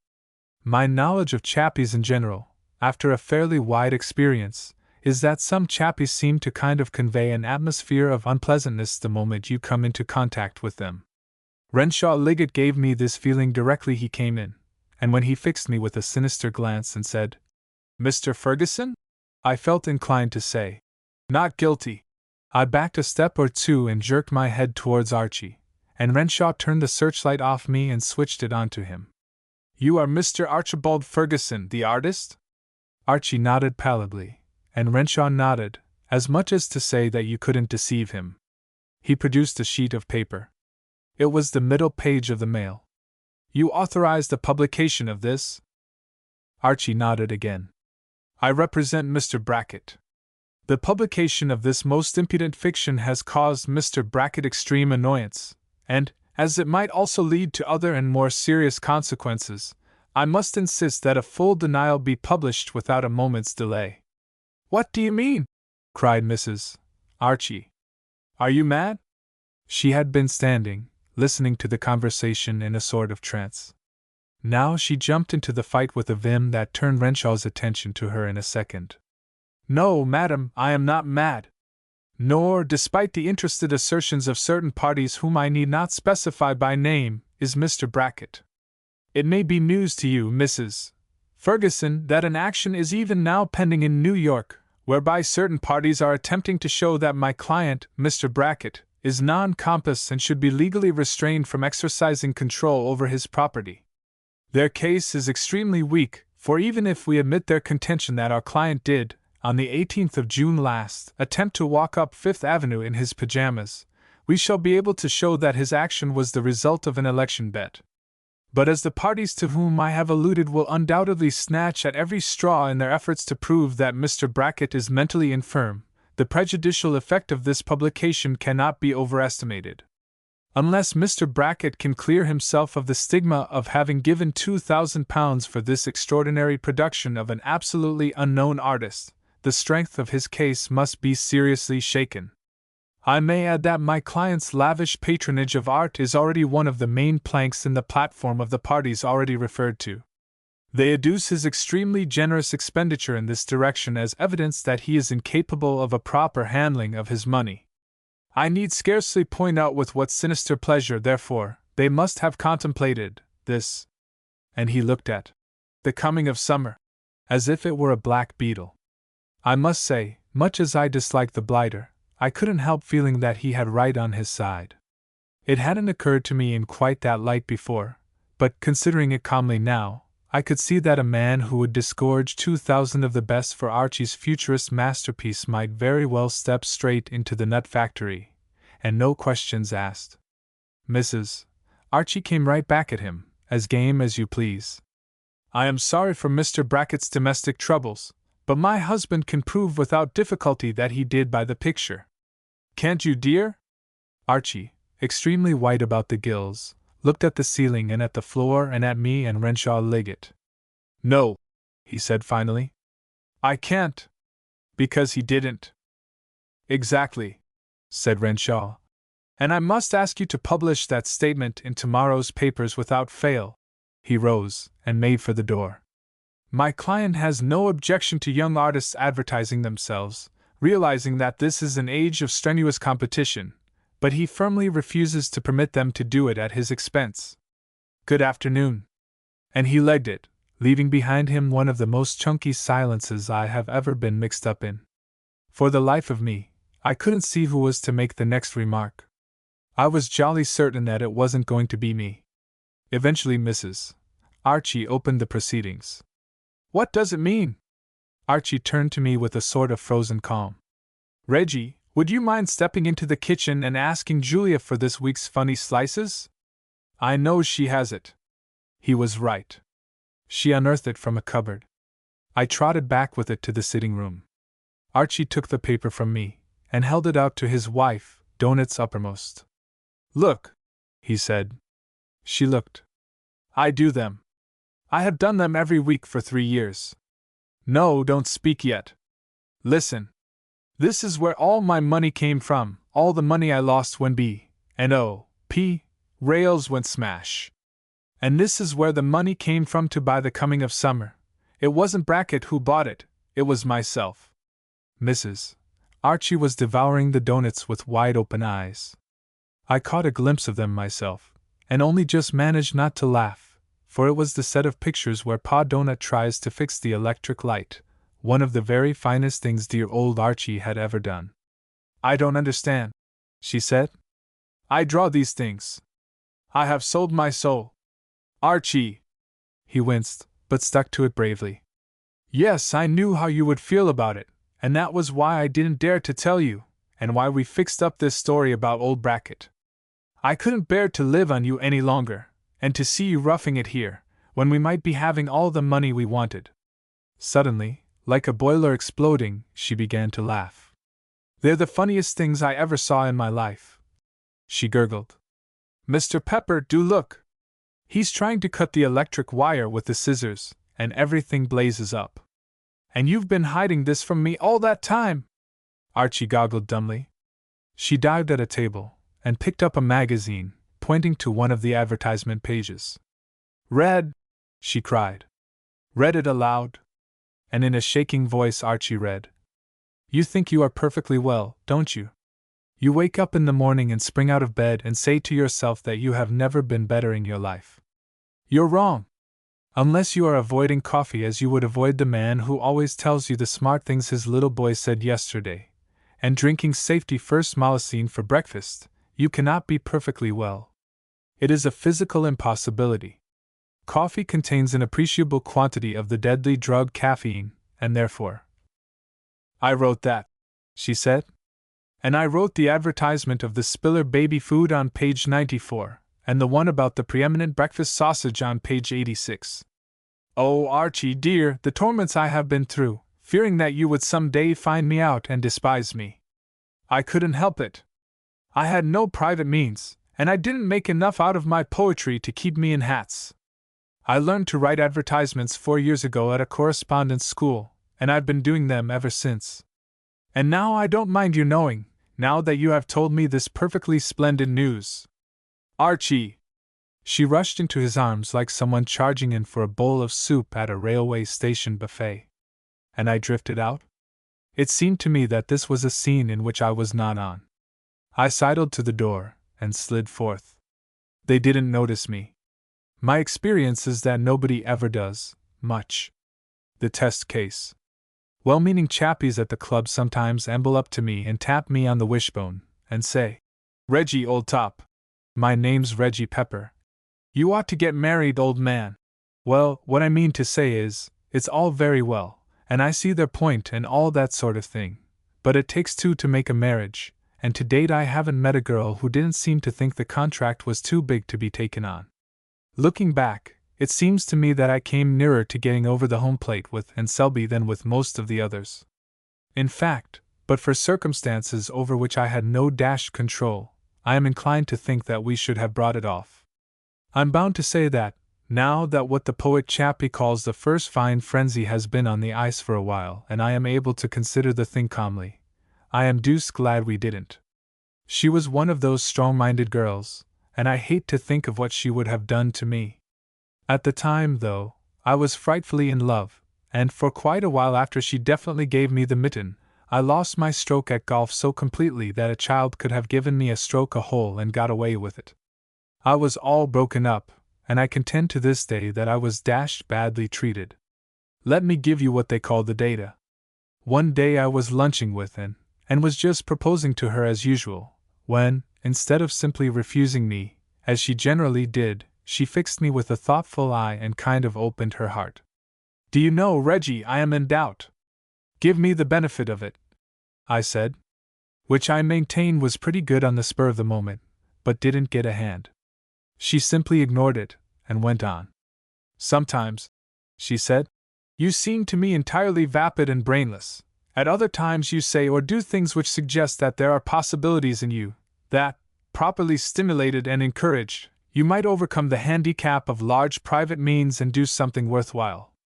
I wonder if that is simply my imagination?" She watched me very closely as she spoke. "Rather not. You've absolutely summed me up. With you beside me, stimulating and all that sort of rot, don't you know, I should show a flash of speed which would astonish you. I wish I could be certain. Take a chance on it." She shook her head. "I must be certain. Marriage is such a gamble. I have just been staying with my sister Hilda and her husband. Dear old Harold Bodkin. I know him well. In fact, I've a standing invitation to go down there and stay as long as I like. Harold is one of my best pals. Harold is a corker. Good old Harold is. I would rather you didn't eulogize him, Reggie. I am extremely angry with Harold. He is making Hilda perfectly miserable." "What on earth do you mean?" "Harold wouldn't dream of hurting a fly. He's one of those dreamy, sentimental chumps who... It is precisely his sentimentality which is at the bottom of the whole trouble. You know, of course, that Hilda is not his first wife?" "That's right. His first wife died about 5 years ago. He still cherishes her memory. Very sporting of him. Is it? If you were a girl, how would you like to be married to a man who was always making you bear in mind that you were only number 2 in his affections, a man whose idea of a pleasant conversation was a string of anecdotes illustrating what a dear woman his first wife was? A man who expected you to upset all your plans if they clashed with some anniversary connected with his other marriage? That does sound pretty rotten. Does Harold do all that? That's only a small part of what he does. Why, if you will believe me, every evening at 7 o'clock he goes and shuts himself up in a little room at the top of the house, and meditates. What on earth does he do that for? Apparently his first wife died at 7 in the evening. There is a portrait of her in the room. I believe he lays flowers in front of it. And Hilda is expected to greet him on his return with a happy smile. Why doesn't she kick? I have been trying to persuade her to, but she won't. She just pretends she doesn't mind. She has a nervous, sensitive temperament, and the thing is slowly crushing her. Don't talk to me of Harold. Considering that she had started him as a topic, I thought this pretty unjust. I didn't want to talk of Harold. I wanted to talk about myself. "Well, what has all this got to do with your not wanting to marry me?" I said. "Nothing, except that it is an illustration of the risks a woman runs when she marries a man of a certain type." "Great Scott! You surely don't class me with Harold?" "Yes, in a way you are very much alike. You have both always had large private means, and have never had the wholesome discipline of work. But dash it, Harold, on your showing is an absolute nut. Why should you think that I would be anything like that? There's always the risk. A hot idea came to me. Look here, Aunt, I said. Suppose I pull off some stunt which only a deuced brainy chappie could get away with. Would you marry me then? Certainly. What do you propose to do? Do? What do I propose to do? Well, to be absolutely frank, at the moment I don't quite know. You never will know, Reggie. You're one of the idle rich, and your brain, if you ever had one, has atrophied. Well, that seemed to me to put the lid on it. I didn't mind a heart-to-heart talk, but this was mere abuse. I changed the subject. What would you like after that, fish? I said coldly. You know how it is when you get an idea. For a while it sort of simmers inside you, and then suddenly it sizzles up like a rocket, and there you are, right up against it. That's what happened now. I went away from that luncheon, vaguely determined to pull off some stunt which would prove that I was right there with the gray matter, but without any clear notion of what I was going to do. Side by side with this in my mind was the case of dear old Harold. When I wasn't brooding on the stunt, I was brooding on Harold. I was fond of the good old lad, and I hated the idea of his slowly wrecking the home purely by being a chump. And all of a sudden the two things clicked together like a couple of chemicals, and there I was with a corking plan for killing two birds with one stone, putting one across that would startle and impress and at the same time healing the breach between Harold and Hilda. My idea was that, in a case like this, it's no good trying opposition. What you want is to work it so that the chappie quits of his own accord. You want to egg him on to overdoing the thing till he gets so that he says to himself, "Enough! Never again!" That was what was going to happen to Harold. When you're going to do a thing, there's nothing like making a quick start. I wrote to Harold straight away, proposing myself for a visit.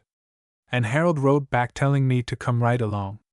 Harold and Hilda lived alone in a large house. I believe they did a good deal of entertaining at times, but on this occasion I was the only guest. The only other person of note in the place was Ponsonby, the butler.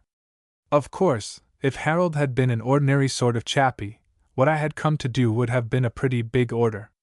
I don't mind many things, but I do hesitate to dig into my host's intimate private affairs. But Harold was such a simple-minded Johnny, so grateful for a little sympathy and advice, that my job wasn't so very difficult. It wasn't as if he minded talking about Amelia, which was his first wife's name. The difficulty was to get him to talk of anything else. I began to understand what Anne meant by saying it was tough on Hilda. I'm bound to say the old boy was clay in my hands. People call me a chump, but Harold was a super chump, and I did what I liked with him. The second morning of my visit, after breakfast, he grabbed me by the arm. "This way, Reggie. I'm just going to show old Reggie Amelia's portrait, dear." There was a little room all by itself on the top floor. He explained to me that it had been his studio. At one time Harold used to do a bit of painting in an amateur way. "There," he said, pointing at the portrait. "I did that myself, Reggie. It was away being cleaned when you were here last. It's like dear Amelia, isn't it?" I suppose it was, in a way. At any rate, you could recognize the likeness when you were told who it was supposed to be. He sat down in front of it, and gave it the thoughtful once-over. "Do you know, Reggie, old top, sometimes when I sit here, I feel as if Amelia were back again. It would be a bit awkward for you if she was." "How do you mean?" "Well, old lad, you happen to be married to someone else." A look of childlike enthusiasm came over his face. "Reggie, I want to tell you how splendid Hilda is. Lots of other women might object to my still cherishing Amelia's memory, but Hilda has been so nice about it from the beginning. She understands so thoroughly."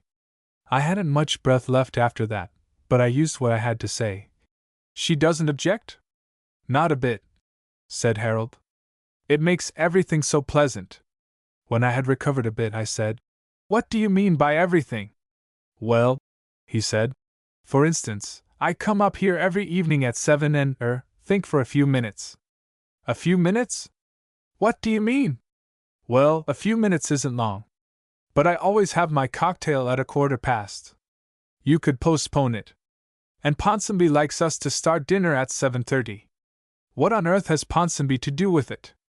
Well, he likes to get off by 9, you know. I think he goes off and plays bowls at the madhouse. You see, Reggie, old man, we have to study Ponsonby a little. He's always on the verge of giving notice. In fact, it was only by coaxing him on 1 or 2 occasions that we got him to stay on, and he's such a treasure that I don't know what we should do if we lost him. But if you think that I ought to stay longer? Certainly I do. You ought to do a thing like this properly, or not at all. He sighed. It's a frightful risk, but in future we'll dine at 8. It seemed to me that there was a suspicion of a cloud on Ponsonby's shining morning face, when the news was broken to him that for the future he couldn't unleash himself on the local bowling talent as early as usual.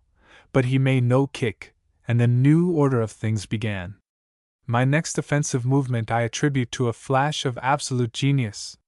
I was glancing through a photograph album in the drawing room before lunch, when I came upon a face which I vaguely remembered. It was one of those wide, flabby faces, with bulging eyes, and something about it struck me as familiar. I consulted Harold, who came in at that moment. That? Said Harold. That's Percy. He gave a slight shudder. Amelia's brother, you know. An awful fellow. I haven't seen him for years. Then I placed Percy. I had met him once or twice in the old days, and I had a brainwave. Percy was everything that poor old Harold disliked most. He was hearty at breakfast, a confirmed backslapper, and a man who prodded you in the chest when he spoke to you. You haven't seen him for years, I said in a shocked voice. Thank heaven, said Harold devoutly. I put down the photograph album, and looked at him in a deuced serious way. Then it's high time you asked him to come here. Harold blanched. Reggie, old man, you don't know what you are saying. You can't remember Percy. I wish you wouldn't say these things, even in fun. I'm not saying it in fun. Of course, it's none of my business, but you have paid me the compliment of confiding in me about Amelia, and I feel justified in speaking. All I can say is that, if you cherish her memory as you say you do, you show it in a very strange way. How you can square your neglect of Percy with your alleged devotion to Amelia's memory beats me. It seems to me that you have no choice. You must either drop the whole thing and admit that your love for her is dead, or else you must stop this infernal treatment of her favorite brother. You can't have it both ways. He looked at me like a hunted stag. But Reggie, old man. Percy. He asks riddles at breakfast? I don't care. Hilda can't stand him. It doesn't matter. You must invite him. It's not a case of what you like or don't like. It's your duty. He struggled with his feelings for a bit. Very well, he said in a crushed sort of voice. At dinner that night he said to Hilda, I'm going to ask Amelia's brother down to spend a few days. It is so long since we have seen him. Hilda didn't answer at once. She looked at him in rather a curious sort of way, I thought. Very well, dear, she said. I was deuced sorry for the poor girl, but I felt like a surgeon. She would be glad later on, for I was convinced that in a very short while poor old Harold must crack under the strain, especially after I had put across the coup which I was meditating for the very next evening. It was quite simple. Simple, that is to say, in its working, but a devilish brainy thing for a chappie to have thought out. If Anne had really meant what she had said at lunch that day, and was prepared to stick to her bargain and marry me as soon as I showed a burst of intelligence, she was mine.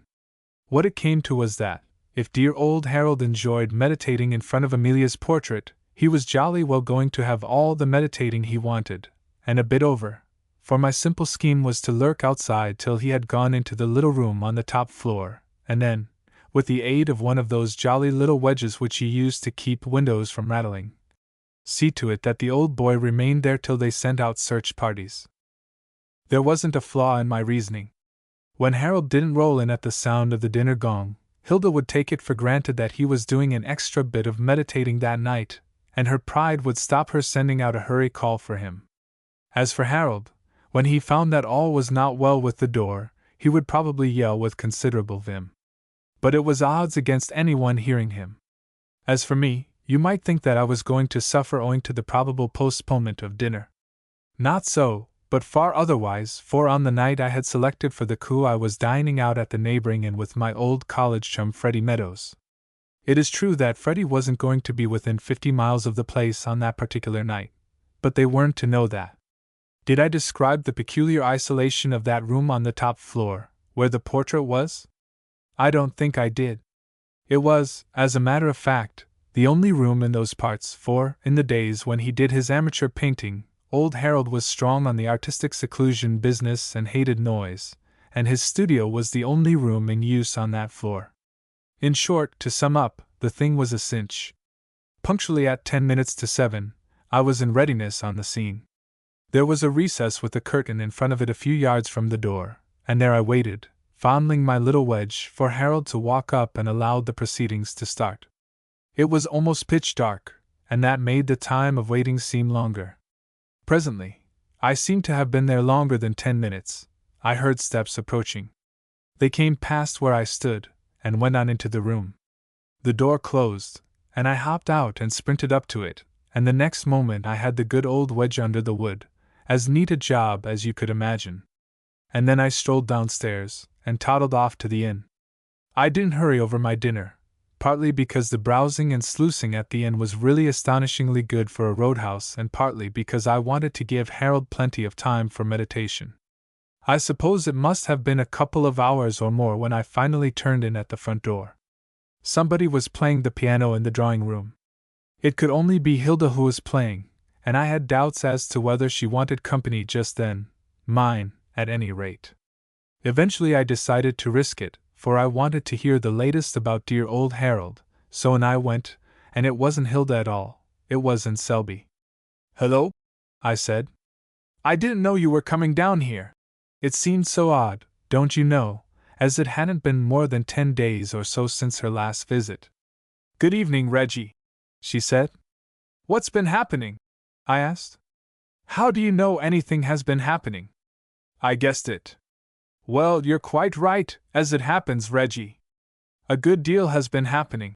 She went to the door, and looked out, listening. Then she shut it, and came back. "Hilda has revolted." "Revolted?" "Yes, put her foot down, made a stand, refused to go on meekly putting up with Harold's insane behavior." "I don't understand." She gave me a look of pity. "You always were so dense, Reggie. I will tell you the whole thing from the beginning.